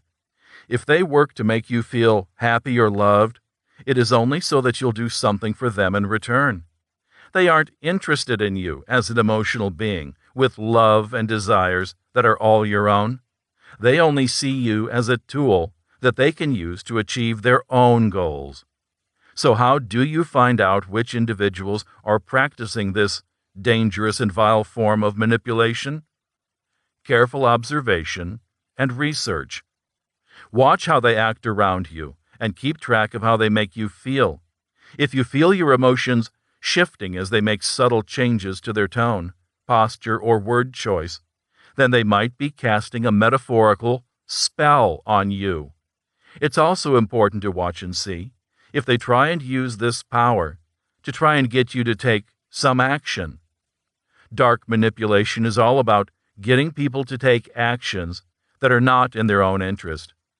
The manipulator turns their target into an extension of themselves, puppets who exist to serve the master pulling their strings. It's a terrible fate. It's horrifying to watch a skilled emotional manipulator at work, observing as they tug on heartstrings and force their targets to dance. But what's even more horrifying might be the fact that you yourself may be manipulating others emotionally without even realizing it. Remember that emotional manipulation comes naturally to us as social creatures. The ability to tap into the emotions of others is practically essential for your survival as a human being, and has been for countless generations. So don't be surprised if you discover that you've been unknowingly pressuring those around you using strong and subtle emotions. One of the most difficult parts of dealing with covert emotional manipulation is striking a healthy balance. While it's definitely important to look out for potential manipulation, you also can't get so paranoid that it destroys your ability to live a healthy and productive life. There have been many cases where people become their own worst enemies, doubting those closest to them and isolating themselves. The irony is, once isolation has occurred, it's easy to long for real human connections, and that longing will once again open them up to the threat of manipulation. The past is the past. What is important is the future. You may not be able to cut yourself off completely from the emotional manipulators of the world, but you can take steps to limit the impact they have on you. Common techniques. Human emotions are complex things. This means that there are many different approaches that a manipulator can take if they want to mess with someone's emotions. Other manipulation techniques that we've looked at can be emotionally charged, but strategies that we're about to examine are some of the most emotionally potent tools in a manipulator's arsenal. Emotional conditioning. If you've ever heard of Pavlov's dogs, then you understand the basics of conditioning. To sum the theory up, a Russian scientist named Ivan Pavlov discovered that when dogs heard a specific sound before each and every feeding time, they eventually began to drool when the sound was played, even if no food was present.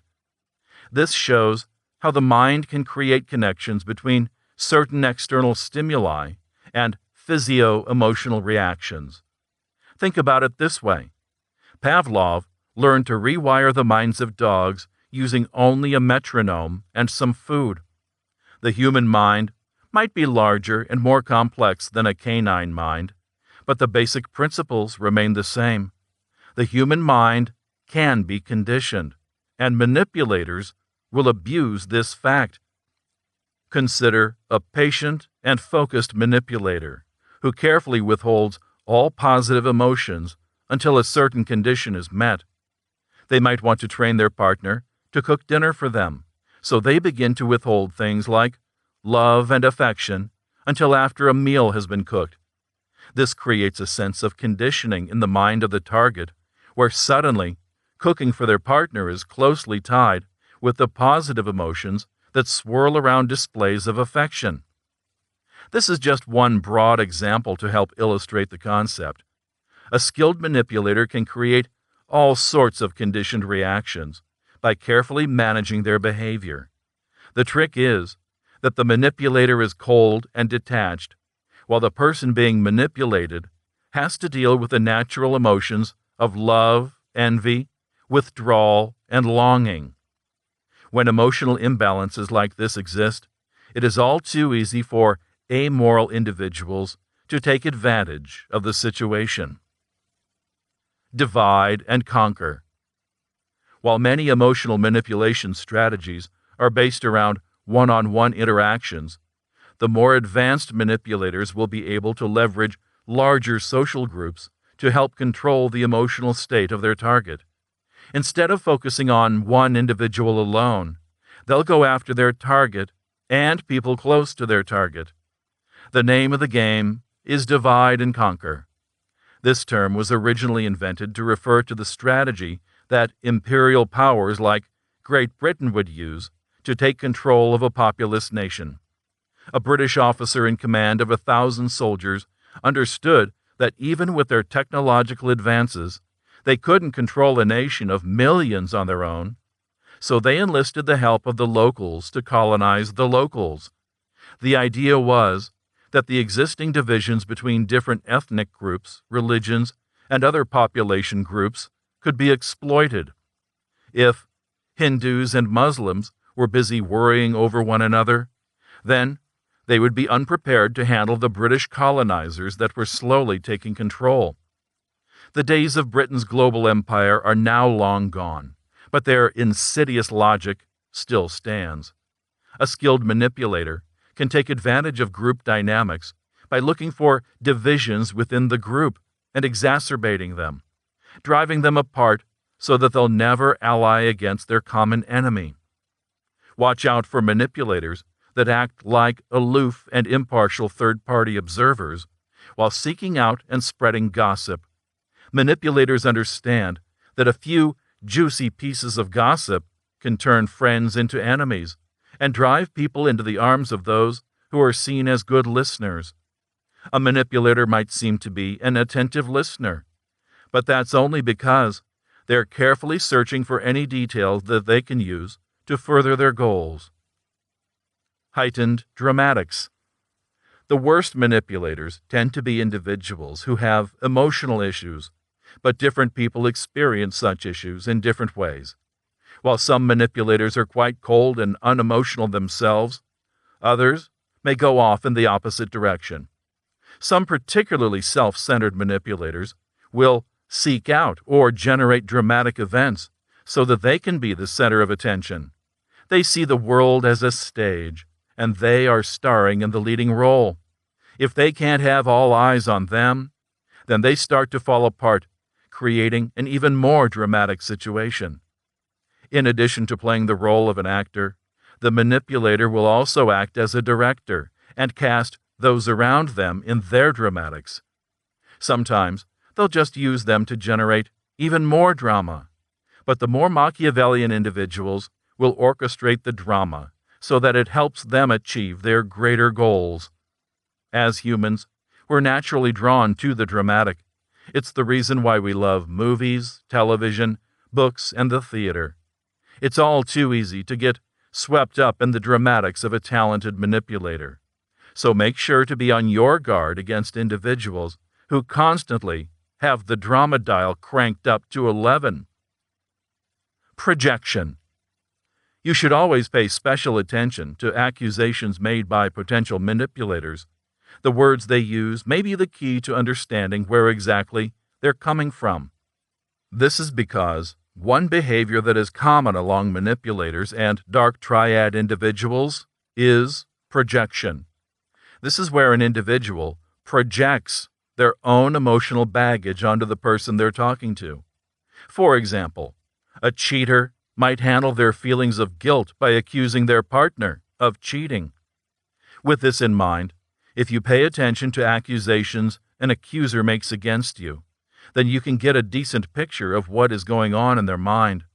Just turn the accusations around and ask yourself whether or not things make more sense with the tables turned. It should be noted that you have to approach the idea of projection carefully. It's a powerful tool for understanding human psychology, but it can quickly get out of control. If you find yourself accusing everyone around you of projection, then it might be that you yourself are the one projecting. This is why you need to be careful about the conclusions you jump to, and very self-critical when considering your own feelings.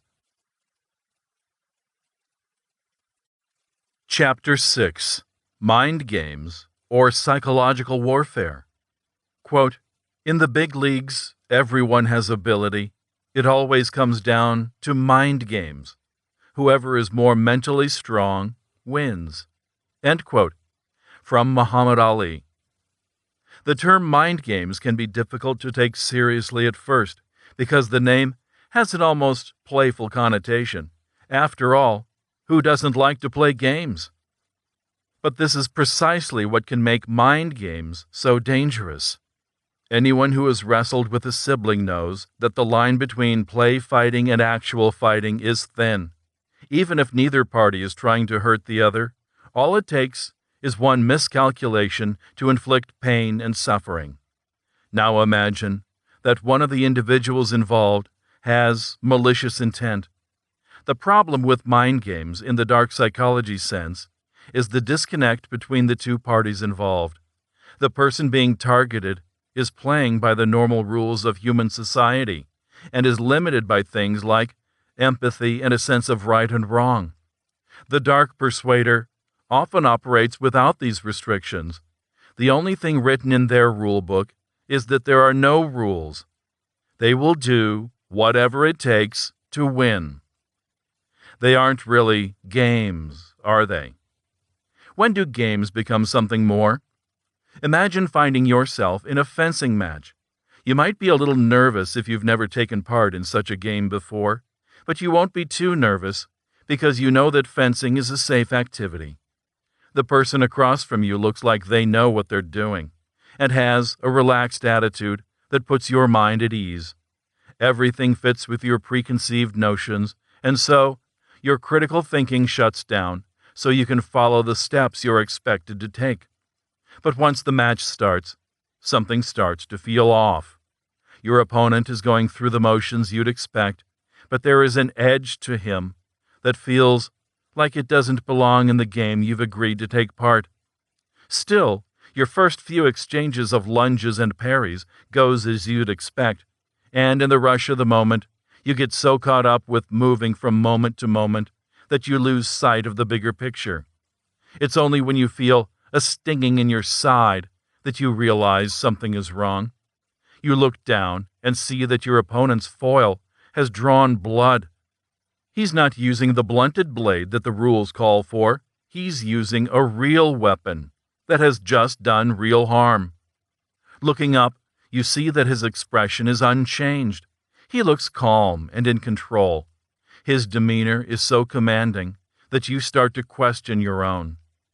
As you deal with your confusion, your opponent is able to capitalize on your weakness. He slices through your guard and cuts you to ribbons. By the time you realize it's not a game, it's too late. You're lying, bleeding on the floor. This scenario may seem outlandish, but it is an accurate depiction of the damage a dark persuader can do with mind games. You never know just how dangerous a game can be until you play it with someone who is willing to do whatever is necessary to win. You quickly learn that any sport can be a blood sport when approached with a dark mindset. More than a game. One frightening thing about dealing with a true manipulator is their vastly different values. The things that an individual with a dark triad personality values may be similar to the things a normal person values in some superficial ways, but there are also dramatic differences that can lead to disastrous consequences. To begin with, just about every human being has a desire to come out on top in competitions. No one plays a game to lose. But while most normal humans are willing to accept defeat, individuals with dark triad traits abhor defeat and will do whatever it takes to win. This means they'll take extreme measures that others would never think of, treating even simple games as life or death struggles that must end with the total annihilation of their opponents. Another cause for concern is the fact that you may not understand the true extent of an individual's darkness until you've already gotten deep into a competition.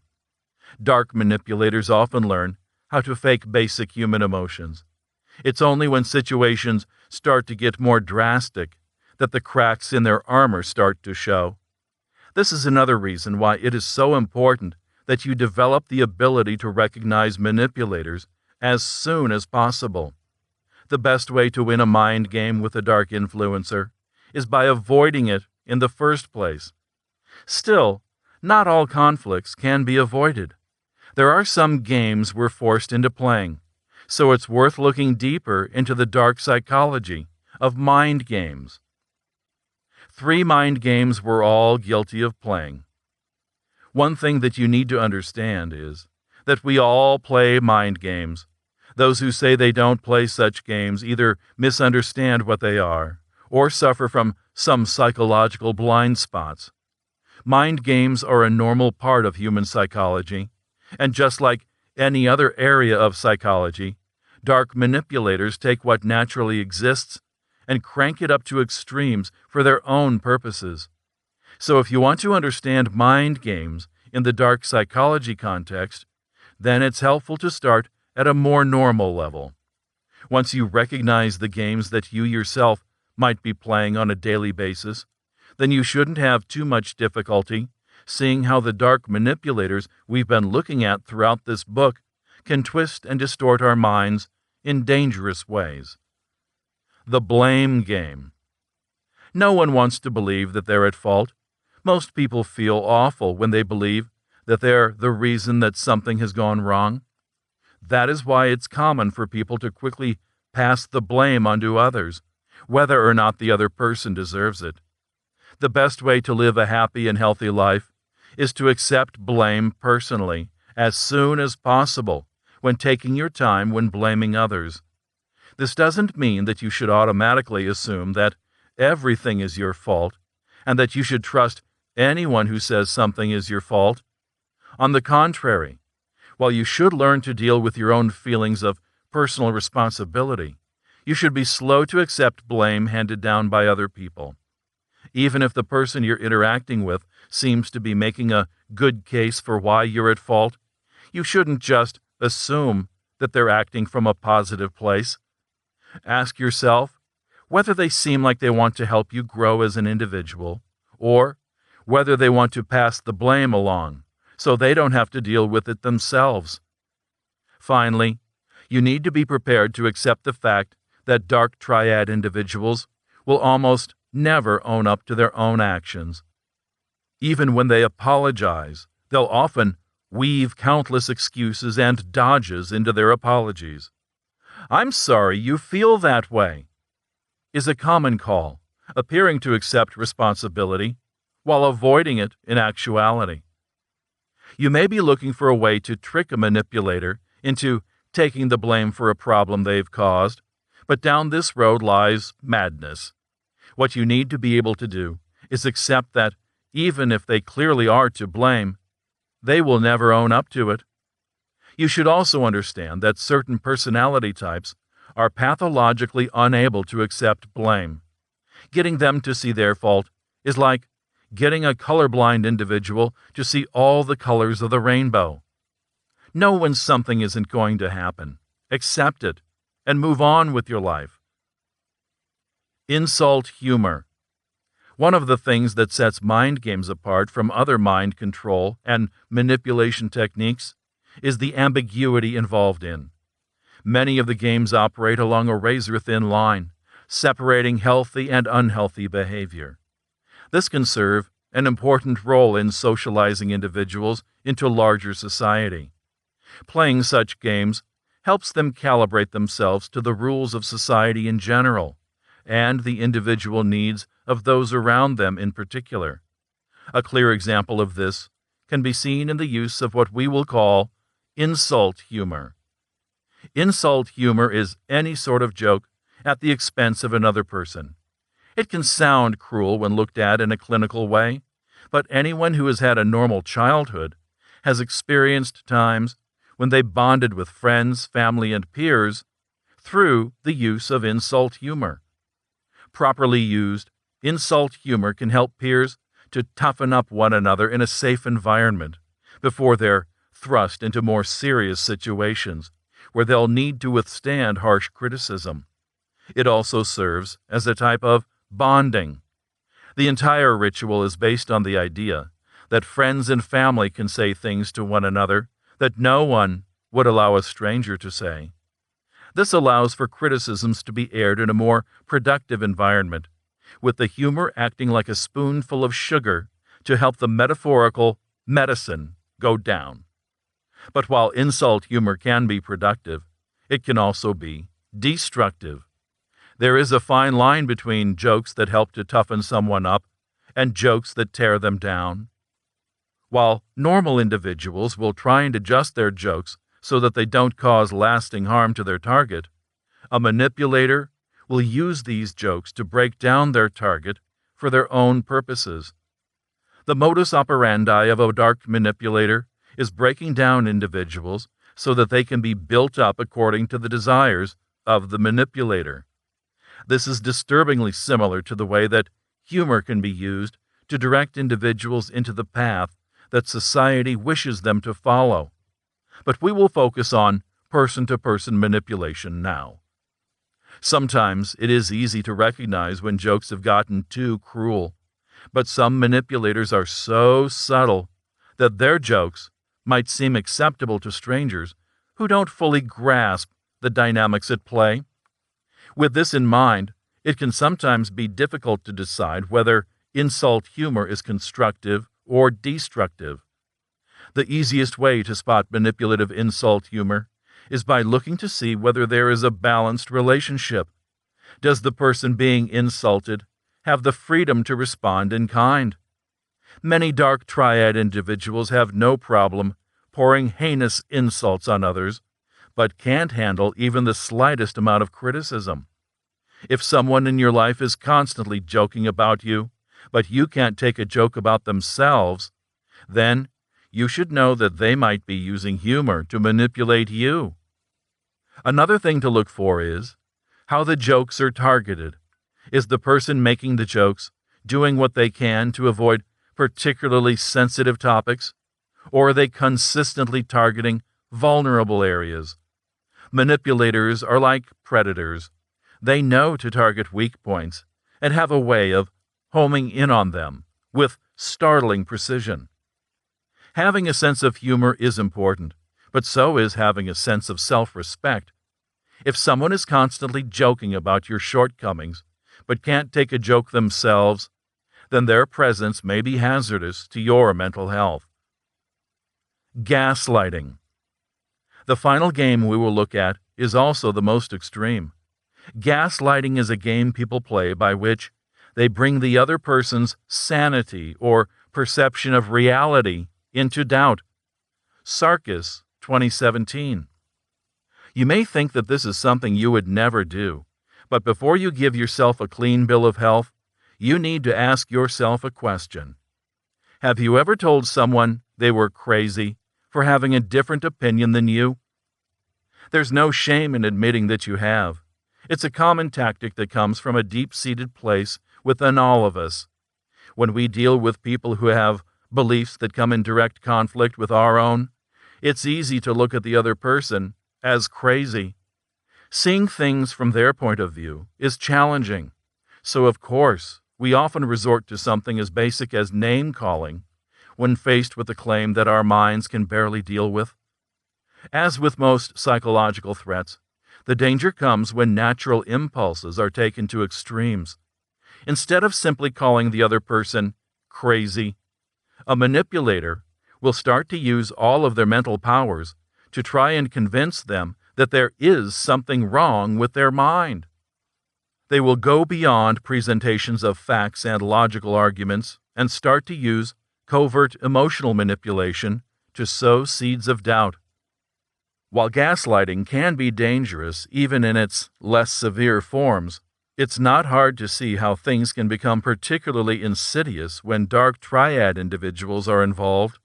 Someone who is willing to do whatever it takes to win this game can go to great lengths to convince someone that not only are they wrong, but there is something wrong with their brain for holding the beliefs that they do.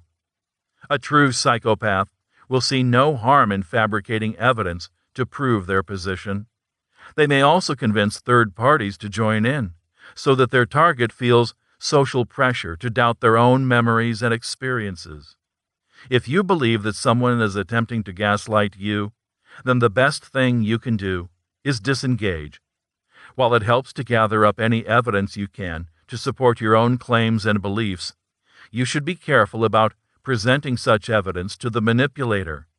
Instead of being convinced, they will take your evidence and try and find some way to use it against you, further weakening your own position and mental health. It's especially important to watch out for signs of gaslighting in intimate relationships. When arguments occur over events that took place in private, then things can quickly become dicey. Mental abuse leaves no physical evidence and doesn't offer an opportunity for an objective third party to step in and set the record straight. This is why abusers can run so wild with gaslighting in relationships.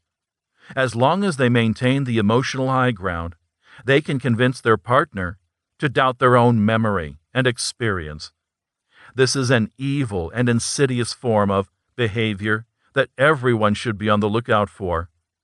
If you start to catch a friend or partner lying to you about events that you remember clearly, especially instances of abuse or negative behavior, then you must instantly be on your guard.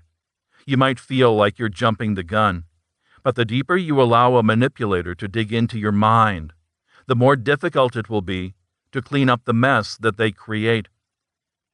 And many more. In this book, we only have enough space to take a brief look at some of the mind games people play, but you should already understand how widespread the issue is, and how quickly things can spiral out of control. Mind games are far from harmless in a world of dark manipulators. That's why it's worth taking the time to look around you and watch for the different mind games people around you are playing. Try to catch and label the different games, but what's even more important is paying attention to how different people play them. If you catch someone in your life behaving ruthlessly in even simple exchanges, then you should expect them to behave even more ruthlessly when there are serious stakes involved. Watching how people handle little things will help you to predict how they handle the big things. Sometimes people will surprise you, but you shouldn't be so open-minded that you're blind to the realities in front of you. Dark manipulators have their eyes on you, watching how you behave and cataloging your actions for future reference. Don't allow others to gain an advantage over you. Act proactively to learn all you can about those around you. Why do we play them? After learning how small and petty mind games can blow up into major disasters, you're probably wondering why we engage in such destructive behavior in the first place. Wouldn't life be easier if everyone could just be upfront about how they feel and what they want?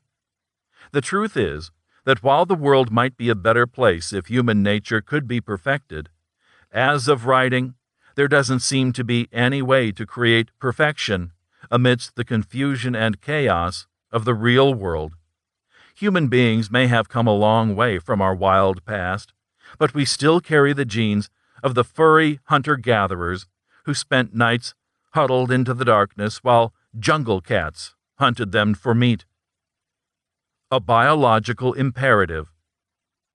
The rules to the mind games we play aren't written in books, but on the very DNA that makes us human. This is another area of our behavior where you can't understand why we do the things we do in modern life without looking back to our ancient past. While scientists still have a variety of different theories on why human beings play mind games, you can look at mind games as mental reflections of the other games humans naturally play. Human children learn to play fight as a way to let out aggression in a healthy and productive way. The children learn how to fight so they can defend themselves from real threats in the future without having to face the danger of an actual threat. The skills learned are similar to practicing the real thing, but the stakes are lower and people are less likely to get truly hurt. Kelly and Kelly, 2018. Mind games also evolved in the small communities of prehistoric humanity. Individuals needed to be mentally and emotionally tough in order to survive, but they also needed to maintain a certain level of peace within the tribe. Direct conflict could lead to permanent divisions and threaten the survival of the entire tribe. So individuals needed to find ways to flex their emotional muscles without threatening the tribe. Mind games developed as a way for people to address real needs and concerns without jumping into the sort of direct conflict that could quickly escalate into physical violence. This theory means that mind games are pre-programmed into our mind, and as we'd expect in such a world, just about every human being plays mind games from time to time. This isn't something to be ashamed of, but it is something you need to be aware of. As we've established, there's a thin line between harmless games and pitched conflicts that can lead to lasting scars. Mind games in general may be a natural part of life, but the sort of mind games played by manipulators are not healthy. You should always be on the lookout for attempts to lure you into dangerous games. To paraphrase a classic movie, when it comes to a manipulator's mind games, the only winning move is not to play. Chapter 7. Deception, More Than Just Lies. Quote, "To see what is in front of one's nose needs a constant struggle." End quote. From George Orwell. When George Orwell wrote his seminal book, 1984, one of his deepest fears was that a totalitarian government might be able to rewrite history by literally destroying every shred of the past and replacing the old news stories with updated copies. While this sort of assault on the truth is still possible, and probably more likely than we'd like to admit, history has shown us that deception can come in many forms. Today, the major concern is fake news. Every day we hear about potentially malicious individuals and groups flooding the public discourse with purposefully misleading stories. Instead of seeking out and destroying the truth, modern manipulators flood the airwaves so that the truth gets lost in the shuffle. We're so busy looking for one form of deception that we missed an entirely new way to spread falsehoods. No matter what your views may be, it's clear that in this day and age, we need to maintain constant vigilance against those that would lead us astray. What is deception? Most people tend to think that deceiving someone is the same as lying to them. The truth is that there is a subtle distinction. Lying to someone means telling them something that isn't true, while deceiving them refers to any approach designed to lead the target to a false understanding of the truth. When the average person is afraid of the truth, they will tell a lie. The danger with lies is that they're relatively easy to call out. As long as it can be proven that reality doesn't match up with a lie, it falls apart. This is why master manipulators use a wide range of tools to deceive. They use more subtle and nefarious ways to clock inconvenient truths and misdirect people away from the reality they're after. Defining dark deception. You might be wondering whether or not deception counts as dark psychology. The word deception definitely sounds dark enough, but you should never be too quick to slap such a heavy label on such a broad category of actions. For one thing, society requires a certain level of deception. If everyone was completely honest at all times, then we'd likely descend into a violent civil war in a matter of no time. When you tell a sickly individual that they're looking good, you might be saying something deceptive on one level, but if you aren't trying to butter them up to extract some resource from them, then you aren't practicing dark deception. Dark psychology is all about manipulating people in order to get them to do what you want them to do.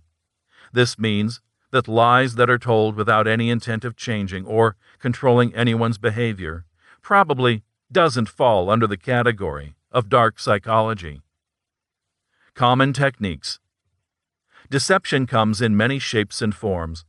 While you should always be on the lookout for obvious lies, the fact is that the most dangerous forms of deception are much more subtle. The deceiver will use facts, half-truths, and misdirection to keep you from seeing what they're really doing. With that in mind, let's look at some of the most common deception techniques that you should look out for. Lies of omission. It is possible to give someone false ideas without actually making any false statements. This can be done through lies of omission, where the problem isn't what you say, but rather what you don't say. Imagine a man is cheating on his wife with another man. The wife confronts him and asks him, "Are you cheating on me?" The man replies, "Baby, you're the only woman in my life, I promise." Has the man lied? He would argue that he has told the truth. He isn't cheating on his wife with another woman, but he didn't actually answer the question that was asked. With linguistic sleight of hand, He subtly changed the subject so that he could give her the wrong idea without technically telling the truth. This is why you must always pay attention to wording when discussing important matters. The entire legal system has been built up on these sort of language games, with subtle terminology differences drawing the line between freedom and imprisonment. If you suspect you are being manipulated, then you should always press your accusations, forcing the potential manipulator to clarify their statements until they actually address the heart of the matter. Don't let them skirt the issue, change the subject, or use any sort of language game to try and wiggle their way out. You need to be like a hunting dog when it comes to the truth, absolutely relentless in your search. Big lies. In Adolf Hitler's book Mein Kampf, he coined the term große Lüge, or big lie. The idea was that instead of using the typical approach of trying to use small and subtle lies to shift the conversation, a propagandist could control dialogue with one big lie that was so large and brazen that many people would find it hard to believe that someone would attempt such a lie. This concept is based on the idea that people are so used to dealing with the normal lies that they're unprepared for large and abnormal ones. Tin Line, 2018. This tool is especially powerful when used by people in a position of power. When people are faced with a lie from someone they rely upon for a paycheck, they can find it difficult to press back against the lie. It also works well when there is some question of ambiguity, where the lie sounds ridiculous but is difficult to refute with complete certainty. The other key for this technique is complete confidence. The person making the big lie needs to act like they have unfaltering belief in the statement they're making. Any sign of weakness will allow doubt to creep in, while a steadfast commitment will chip away at the resolve of any individual who has to deal with the lie on a regular basis. It's also important to remember that a big lie can succeed in deceiving you, even if you never totally buy into it. The big lie can achieve huge results simply by shifting the conversation. Think of debate in terms of haggling. A big lie is like demanding a $1 million paycheck. The person making the demand doesn't need to get the full amount to win. They simply need to get more than they would have gotten if they had asked for a lower amount. As long as the lie moves the conversation in a direction that helps the liar, then they have succeeded. You may not be dealing with any fascist dictators in your daily life, but that doesn't mean you won't have to deal with big lies. That's why it's important to be skeptical on every level. If you become too fixated on the sort of lies you'd expect to hear on a daily basis, then you may find yourself allowing a big lie to slide. You also need to understand that at some point you need to draw a line. Some people can't be compromised with, as they'll only use your willingness to compromise to exploit you. Mixing truth and lies. Just as an assassin will mix poison with wine to make it harder to detect, a manipulator will mix lies with truths to make it more difficult for you to tell which is which. This is a technique that is commonly used to sell snake oil. Concoctions will be created by mixing together ingredients that are healthy on their own. Point out the proven health benefits of the ingredients, and then go on to make dramatic claims about the diseases that their elixir can cure. If the product is new on the market, people will be able to research the claims and find out that most of the claims made can be backed up by science, while the more extreme propositions are neither confirmed nor denied. A lot of people will take this as a reason to trust the seller and invest in their product, not realizing that they have been tricked. You need a keen ear and a skeptical mind to recognize the most important statements being made. Just because a speech is filled with 100 statements and 99 of them can be proven to be true, it doesn't mean that it's a good and trustworthy speech. If the one controversial statement is the core of the argument being made, then everything falls apart. Be careful about how facts might be used to lead you into fiction. Manipulators often use chain logic, with one statement leading to another. Follow these chains all the way to the end, and make sure that they end in something that's demonstrably true or firmly supported by the previous arguments. Don't allow yourself to get so swept up by a flurry of facts that you allow falsehoods to sneak in. Small-scale deception. As with many things in life, deception isn't black and white. It isn't something that can be quickly and cleanly categorized. Instead, it's better to understand the different types of deception based on things like scale. Some deceptions are clearly small-scale. Some are definitely large-scale, while many fall in between. You might think that the best approach to take would be focusing on the large-scale deceptions and ignoring the small change. But you need to understand that small changes can add up quickly, especially when in the hands of a masterful manipulator. Small-scale deceptions can be some of the most dangerous to deal with because of their apparent unimportance. People are more likely to let such deceptions slide and unwittingly open themselves up to greater threats than they might have imagined. A hypothetical. Imagine you're tasked with breaking through a wall. You're allowed to attempt this feat with one of two tools, a sledgehammer or a metal spoon. Which do you choose? Just about everyone is going to pick a sledgehammer. After all, the job can be finished with a few swings of such a mighty tool. But the more perceptive individual will ask for more context. How can you decide the right tool for busting down a wall if you don't know where the wall is and why you need to tear through it? Now imagine that you're in a prison cell. The guards are watching you carefully around the clock, granting you only a few moments of anything close to privacy a day. You're tired of being in prison and ready to bust out. But what tool do you use to get through the wall of your prison? Here, we see that a little bit of context changes everything.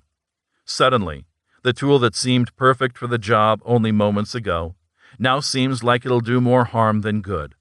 A sledgehammer might get the job done in a few swings, but those swings are sure to alert the guards and derail the entire escape operation before you've even gotten out of your room. Suddenly, the spoon that seemed comically useless looks like it might be the right tool for the job. This is the sort of approach that manipulators take when choosing their methods for approaching any given situation. Sometimes they might need to pull out their metaphorical hammer and tell some big lies, but there are many scenarios where carefully applied small-scale deceptions can do a lot more damage than a single big falsehood. It's common for manipulators to use a gradually building approach to deception. They'll start with small lies that will start to confuse their target and cloud their vision. It helps if the deceptive statements are so close to the truth or impossible to fact-check that the target begins to find it difficult to tell fact from fiction. A skilled manipulator will slowly break down their target's defenses, hitting them with larger and larger lies until they have them right where they want them. The goal is that eventually they can say just about anything and still be believed. But they understand that they can't jump from step 1 directly to step 100. Once again, this brings us back to the importance of constant vigilance and a low tolerance for anything that even smells like manipulation. If you tolerate small-scale deceptions, then you're just opening yourself up for dealing with bigger and bigger lies. You may also find that while you can handle one or two lies, once you're dealing with a flood of dozens or even hundreds of deceptions, it can be almost impossible to maintain a clear and healthy mindset. And as soon as a manipulator senses that they've weakened you, they will pounce. Chapter 8. Brainwashing. Hollywood got it wrong. Quote, "The horror of communism, Stalinism, is not that bad people do bad things. They always do. It's that good people do horrible things, thinking they're doing something great. End quote. From Slavoj Zizek. Brainwashing. This single word is one of the most frightening in the English language to anyone who has taken the time to think through the implications. Imagine someone taking your brain and wiping it clean of your essential beliefs and personality. Now, imagine them rewriting your thoughts to conform to their expectations and desires. The very concept strikes many as a fate similar to death, with all the things that make you yourself getting replaced. But, as you no doubt know, many of the common beliefs surrounding brainwashing don't actually come from reality. If you want to understand real brainwashing, how it works, and how to protect yourself, you need to start by separating fact from fiction. What real brainwashing looks like. Just as cult members need to be carefully deprogrammed so that they can escape the false beliefs planted in their mind by their cult leader, if you want to fully understand dark psychology, you need to carefully remove the false beliefs implanted in your mind by Hollywood. The image of brainwashing that you probably have in your head is incorrect in many ways, and until you've removed the fiction-based beliefs and replaced them with reality-based beliefs, you'll never truly understand the process and how you can defend against it. Fiction. Brainwashing is a quick process. In many Hollywood stories, brainwashing happens in a matter of moments. The individual is tied down to a chair and forced to undergo some sort of procedure that reaches into their mind, cleans it out, and turns them into an entirely new person. Fact. Brainwashing is a gradual process. The reality is that the human mind is a complex thing that no piece of machinery can accurately reprogram. That day might come at some point, but for now, brainwashing must be done slowly, methodically, and gradually. If a manipulator tries to speed through the steps, then the procedure might not take, or the target's brain could be severely damaged. It's not uncommon for brainwashing to go on for months or even years at a time. Fiction. Brainwashing only happens to dull or weak-minded individuals. When Hollywood isn't pushing the idea that brainwashing can be achieved instantly via pill or laser beam, they may suggest that individuals who succumb to brainwashing do so because of some sort of deficiency. They might be unintelligent, weak-willed, or both. This is often done to create contrast between the hero who is able to withstand a brainwashing attempt and the poor unfortunate souls who succumb to it. Fact. Brainwashing can happen to anyone. A close examination of history reveals that people of all sorts, from all walks of life, have ended up succumbing to brainwashing. Looking at many modern cults, you'll see that they actually attract some very smart individuals. Doctors, scientists, and computer experts are the sort of people who you might assume would be too naturally skeptical to fall into this sort of trap. But many of these educated individuals actually seek out people who will answer the questions that science can't answer. This honest and well-intentioned quest can lead them into the clutches of dark manipulators. It really can happen to anyone. Fiction. Brainwashing can reprogram your mind against your will. To depict the horror of brainwashing, many Hollywood stories will show individuals kicking and screaming while it's going on. They do their best to fight against the procedure, but in the end, it overwhelms them and wipes their personality away in spite of all the fight that they were able to muster. Fact. Brainwashing works best when it works with your will. While there are definitely plenty of cases of hostile governments working to brainwash spies using pain and pain alone to convince them to come around, the most successful brainwashing efforts tend to employ a more nuanced approach. Manipulators will try and find out what the person they're trying to control wants, and then use this information to create a stick and carrot program of control. In cults, the idea is usually that the target is isolated and then tempted with the idea of belonging. As the mind becomes desperate for companionship, it will start to become more malleable. And once the target is allowed to enjoy the companionship they've worked for, their new peers will pressure them into conforming with the group. It's a setup where the house always wins. How brainwashing actually works. In real life, brainwashing is a slow and methodical process of breaking down a person's identity and replacing it with something new. It is absolutely essential that you understand that this is a multi-step process. Hollywood gets things completely wrong when they only present one side of the equation, showing people having their identities getting taken from them or having their minds filled with propaganda. The reality is that both of these steps are required for a complete brainwashing process. One of the first steps of the brainwashing process is isolation. The target needs to be separated from their social structure. After all, friends and family members are going to fight against the process, so the target needs to get away from them. This break can be made all at once, or it can be done gradually. In many cases, the manipulator will encourage the target to become more and more hostile with their friends and family, putting up barriers and lashing out so that they themselves are the ones who end up separating themselves from the very people who might be able to save them from what is coming.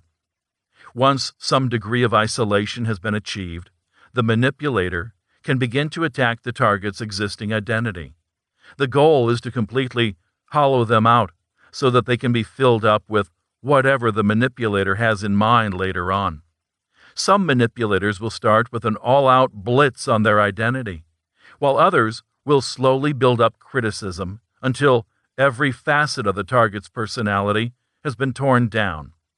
Any piece of identity that doesn't fit in with the ideology or plan that the brainwasher has in mind represents a potential threat to the success of their plan, and that's why it must be eliminated. Any identity outside of the group will make it easier to leave the group when the pressure is on, and that's the last thing a dark manipulator wants. Eventually, the process will move from external criticism to internalized criticisms. The manipulators will try and get the target to confess to their crimes and guilt, telling the whole world that their life is a lie and that they are hollow inside.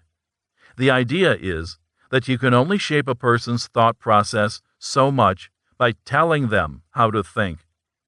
If you really want to transform the way they think, you need to get them to actively play a part in the process. The person being manipulated may have to repeat a mantra or find faults inside of themselves, anything that gets them actively criticizing their own identity, so that a split can occur and a new identity can be built. Deprivation is another important part of the brainwashing process. This means that the target is denied any luxuries and many basic necessities. The brainwashing process often includes starvation and sleep deprivation. The weaker the individual is physically, the lower their mental defenses will be. The body understands the rules to the game on a subconscious level. It knows that if you want to get the food, water, and sleep that you need, then you must play along with the people in charge. This leads to the truly frightening situation where the target feels their very body turning against them, encouraging them to give up on their identity so that they can live to see another day. As the situation becomes more and more difficult, a paradigm shift can take place within the manipulated individual. Through the process so far, they might be going along with what they're asked to do in order to get by, even as they secretly reject what they're forced to say and do. But as they repeat their messages and feel their strength draining away, eventually the lines between truth and falsehood begin to blur. Suddenly, The words that are coming out of the target's mouth seem less like a lie and more like the truth. With every act of confession and self-criticism, the individual begins to shift over into the world that they've only been pretending to exist in so far. The end of the brainwashing process can feel like a moment of religious transcendence. The old world is left behind, and a new realm is entered into. Despair and hope commingle as they realize that they're just a short distance away from the world of the living. All they need to do is confirm that they have passed over into the world that their manipulators have prepared for them. And so, the final step is one of both death and rebirth. The old shell is abandoned, and a new life is embraced. When the brainwasher is convinced that the switch has been flipped, they can finally embrace their new convert and welcome them back into the world of the living. Suddenly, the target is overwhelmed by all of the positive things that they've been denied for so long. Friendship, affection, food, water, open space, blue skies. It all seems like new, and the newly brainwashed individual knows who to thank for everything. All goodness clearly flows from the person who forced them through the brainwashing process. The time spent going through all the pain and suffering might have been no fun, but the overwhelming joy of gaining a new lease on life will make it seem as if all the suffering was worth it. That's one way that it can happen. While there are many variations that different manipulators may employ, what you have just read is the rough roadmap that is used to brainwash individuals. It is the insidious culmination of countless years of cruel experimentation in mind control. It's an in-depth process that requires a lot of time, energy, and secrecy. But if it can be pulled off, the results can be nearly impossible to fully undo. Manipulators can also tone down the individual's steps while maintaining the overall structure of the process. An individual doesn't have to be locked in a room and starved for days in order for the brainwashing process to have an effect. The reality is that the necessary severity of the steps depends on how defensive the individual is. If someone is relatively open to the idea, then they don't need to be pushed to dangerous extremes in order to achieve striking results. All of this is to say that you should always be on your guard. Even if a situation doesn't seem that serious to you, it may quickly escalate and lead you to a situation that you aren't prepared for. Don't let an open mind lead you to destruction. Collective manipulation. A dark persuader can achieve dramatic things by working to manipulate a single individual, but their impact can become supercharged when group dynamics become involved. Every additional person added into the equation might increase the risk that the manipulator will be called out, but it also increases the impact of every manipulative measure that is taken. At first, the different individuals pose a problem. How can everyone be brought into lockstep without running the risk that they'll get together, compare notes, and discover that something is wrong?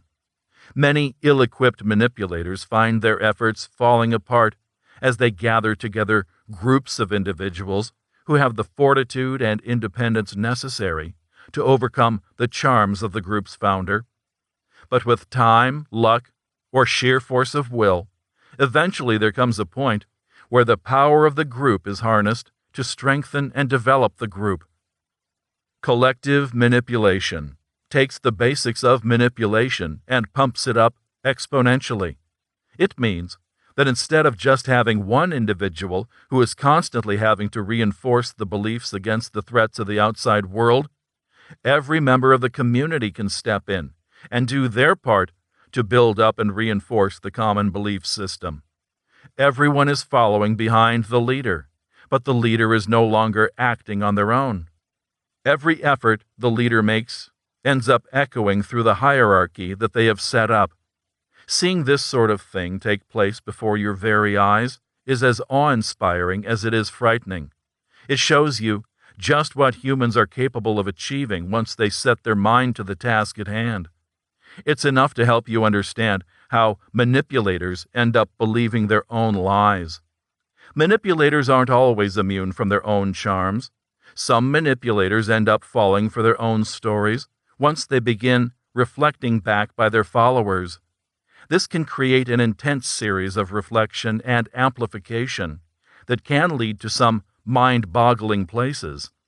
Still, despite the seemingly unending power that seems to flow out of the truly committed human mind, eventually, reality sets in. Once a group of committed believers ends up dashed against the rocks of reality, the aftermath can be unbelievably messy. Many people will never fully recover after being brainwashed. They will spend their whole lives trying to regain some of the normality that they lost when they first gave in to the collective madness. Once again, you must remember that the individuals who fall prey to brainwashing are not dumb or weak-willed. Some of the smartest and strongest human beings have found themselves allowing their brains to be reprogrammed because they allowed themselves to be swept away by a torrent of emotion and peer pressure that they were unprepared for. Group mind control can be like flash flooding. The situation can seem completely manageable one moment, and then the next thing you know, a surge of energy comes along that sweeps you away. This is why you should do everything you can to avoid cults and any other groups where a dark manipulator might have their voice amplified by an army of followers. The consequences. It's important to remember that manipulation has a cost. The toll that brainwashing can take on a human mind is almost unimaginable. Families can be destroyed, individuals can be hollowed out, and the very bonds of society can dissolve thanks to the efforts of a single dark manipulator. One of the clearest areas you can see this in is the world of cult deprogramming. Cult leaders are some of the most infamous manipulators in existence, and if you've ever had the chance to deal with someone who has been in a cult, it's easy to see why. Even after someone has physically left the cult, there are still emotional connections that exist and are almost impossible to erase. Countless psychological professionals have devoted their careers to helping ease such individuals back into regular society, and even though they are equipped with all the latest tools in modern mental health, they still find it almost impossible to counteract the damage inflicted by a manipulator. One story that perfectly illustrates the long-lasting impact of brainwashing is that of the remaining members of the Heaven's Gate cult. It was a UFO religion led by a man named Marshall Applewhite. The man was a very strange individual by just about anyone's standards, but he still managed to gather together a flock of devoted followers. He didn't attract a large following, but those that stuck by him were willing to give their all to his religion. Unfortunately, in 1997, Applewhite asked his followers to give their all. They committed suicide in hopes that the act would allow them to leave Earth behind and rise up into a spaceship that was following behind the Hale-Bopp comet. Most people know about the many members of Heaven's Gate who killed themselves, but few know about the surviving members. A few individuals weren't told to kill themselves, and so they managed to survive the tragedy.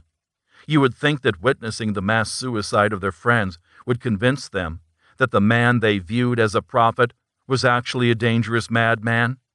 But instead of abandoning the group that abandoned them, the survivors decided to double down and recommit themselves to the message of their church.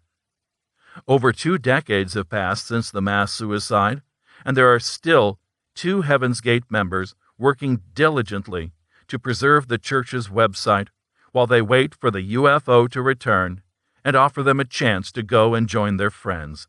They are so committed that they've even been known to sue anyone who infringes on the church's copyrights. Belief is sturdy. It can stand up to trials that the average person can't comprehend. Brainwashing takes the normal process of belief development and cranks it up to 110%, creating beliefs that are hard to dispel, even after they've clearly been proven to be false. This is the power of brainwashing. This is the danger of brainwashing. Once a mind has buckled under the full weight of an expertly executed brainwashing, it will never be the same again. Even if the individual can be saved from their toxic beliefs, they will be left to carry mental scars for the rest of their life. Even in situations that aren't as drastic, there are still going to be all sorts of issues that need to be sorted out. Individuals who have been brainwashed usually find out the hard way that their ability to differentiate between what is true and what is false has been clouded by their time undergoing the brainwashing process. The final thing that's worth remembering is the fact that people who have been mistreated often find it difficult, if not impossible, to trust people again. This is one of the great tragedies brought about by dark psychology. Manipulators prey on the trusting nature of the human mind. They see kindness as a weakness and exploit it for their own personal gain. Once a person has gone through this process, it becomes difficult to ever trust again, and quite understandably so. Any amount of time spent opening yourself up to a manipulator will teach you to be careful about who you open up to. Still, it's worth remembering that things can get better. The wounds created by brainwashing may never be completely erased, but they may dull with age. Brainwashing doesn't need to be the end of the road. Instead, it's better to think of your escape from brainwashing as the start of a new life, filled with opportunities for success and joy. Recovering from brainwashing isn't easy, but with the right people on your side, you can retake control of your mind and blaze a path toward a brighter future. Conclusion. When knowledge becomes power. Quote, "He who fights with monsters should look to it that he himself does not become a monster." End quote. From Friedrich Nietzsche. You've now been introduced to the world of dark psychology. By reading through this book, you have initiated yourself into the world of a select few, those who see past the world as the powers that be want you to see, and into the dark reality behind the illusion.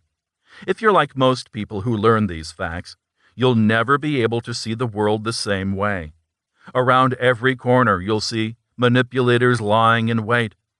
But you don't have to despair. The world may be a dark place, but it's possible to bring some light to it. What happens from here all depends on how you choose to use your newfound knowledge. Recognizing danger and respecting power. When looking for reasons why humanity has been able to rise so far above the other living creatures that walk this earth, many people point to the fact that we were able to harness the power of fire. Most life forms that live on this earth are forced to spend each and every night in pitch darkness, unable to see the world around them. The only animals that were able to be active at night were those that evolved specialized eyes that could see in low-light situations, and these natural mutations often came with drawbacks in other areas. Everything changed when mankind harnessed the power of fire. Suddenly, the darkness wasn't some invincible force that we had to live with. We didn't have to wait around for the sun to rise up in the morning. We could create our own miniature suns that we could carry with us. A whole new world of possibilities opened up to us. But while the harnessing of fire eliminated many old dangers, it also created new ones. Fire used to be something humans fled from, but now they were creating fires in their own homes. Instead of seeing flames as a force of nature to be feared, it became easy to see them as a problem that had been solved. The wolf had been turned into a harmless puppy overnight. At least, that's how it might have seemed to some. The truth is that flames cannot be fully tamed. You can put them to use creating heat, cooking food, and providing light. But if you touch the flames, you will be burnt. The moment you lose your respect for the fire is the moment when you're in grave danger. The same goes for dark psychology. You must never lose sight of how destructive manipulation can be. Even people with good intentions can end up causing horrific disasters once their manipulative efforts spread beyond their control. Lies can be like flames. You might think you can control them, but they can take on a life of their own in an instant. Manipulating someone is simple when compared to counteracting the effects of manipulation. You may find that if you lie to someone and then try and confess your sins, they'll be more likely to believe the original lies than the eventual confessions. Knowledge is power, but power is difficult to harness. The naturally inclined manipulators of this world make it look easy, but this is usually because their dark triad traits help them to ignore the ramifications of their actions. They're like pyromaniacs who start fires without any concern for the long-term consequences of their actions. And like pyromaniacs, many pathological manipulators end up burning themselves or facing serious repercussions for their actions. The truly successful manipulators are the ones who understand restraint and strategy. These are the manipulators you should learn from if you want to take control of your own life. And they're also the ones that you need to look out for if you wish to protect yourself. Moving forward. We're coming to the end of this book. You've now been introduced to the most basic concepts of dark manipulation. You can look at the world around you and recognize the coercive intentions behind some of the most innocent actions and events. The feeling of seeing the world for what it truly is can be exhilarating. It can almost feel like a superpower has been given to you, and now you're ready to run out and start leaping over tall buildings in a single bound. You've just received your basic education in dark manipulation. Meanwhile, the persuaders are out there who have been practicing their craft for years or even decades. If you've just finished your first college class, they have finished their doctorates. Sometimes, knowing a little bit is more dangerous than knowing nothing at all. If you truly want to understand manipulation, then you must make its study an integral part of your life. This doesn't mean that you have to read psychology textbooks every day until you pass away. It simply means that you need to observe the world around you and the interactions that go on within it through the lens of manipulation.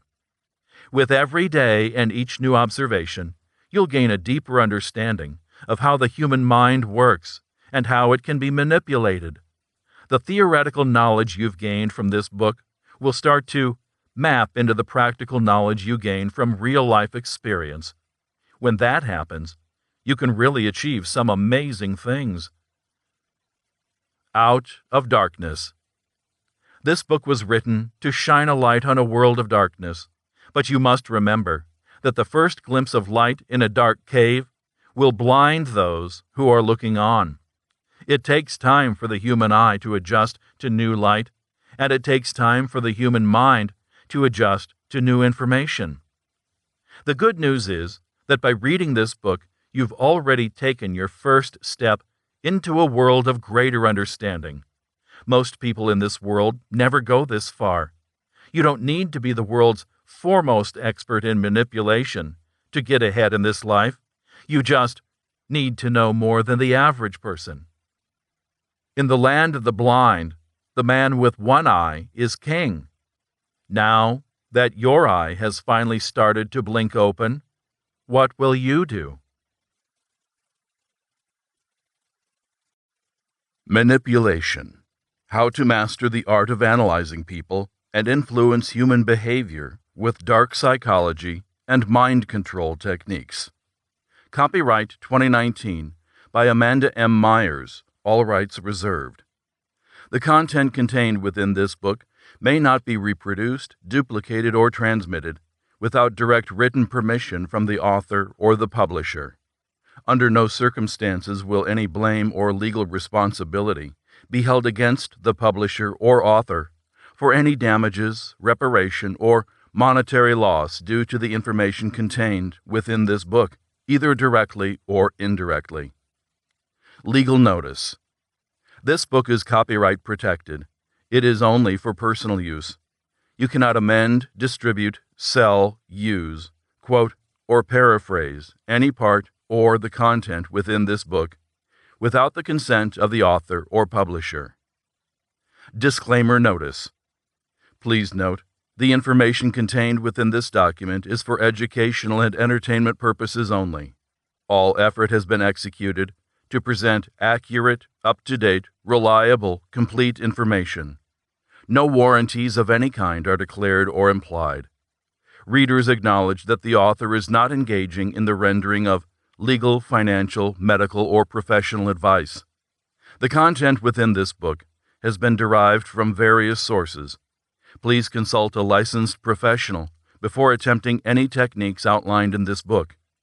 By reading this document, the reader agrees that under no circumstances is the author responsible for any losses, direct or indirect, that are incurred as a result of the use of information contained within this document, including but not limited to errors, omissions, or inaccuracies. Table of Contents. Introduction. Leveling the Playing Field with Psychology's Darkest Secrets. Page 1. Chapter 1. Understanding Dark Psychology. Page 5. Chapter 2. Mind Control. Page 17. Chapter 3. The Infamous Dark Triad. Page 30. Chapter 4. The Dark Side of Persuasion. Page 40. Chapter 5. CEM. Covert Emotional Manipulation. Page 52. Chapter 6. Mind Games or Psychological Warfare. Page 63. Chapter 7. Deception, More Than Just Lies. Page 75. Chapter 8. Brainwashing, Hollywood Got It Wrong. Page 84. Conclusion. When Knowledge Becomes Power. Page 96. References. Page 101. Some of the references included from this book are Blundell A., 2015, January 8, What is Machiavellianism in Psychology? Everything You Wanted to Know About the Science of Psychopaths, 2018, June 30. Hypnosis, 2018, November 1. Kelly R. and Kelly B., 2018, Just Wrestle, How We Evolved Through Rough and Tumble Play, Journal of Evolution and Health. Narcissistic Personality Disorder, 2017, November 18. Rodewald F., N.D., Narcissism. Sarkis, S.A., 2017, January 22, 11 Warning Signs of Gaslighting. Tinline P., The Art of the Big Lie, The History of Fake News. Vorenberg M., Final Freedom, The Civil War, The Abolition of Slavery, and The 13th Amendment. Yang E., 2018, December 7. Psychology's Replication Crisis is Running Out of Excuses.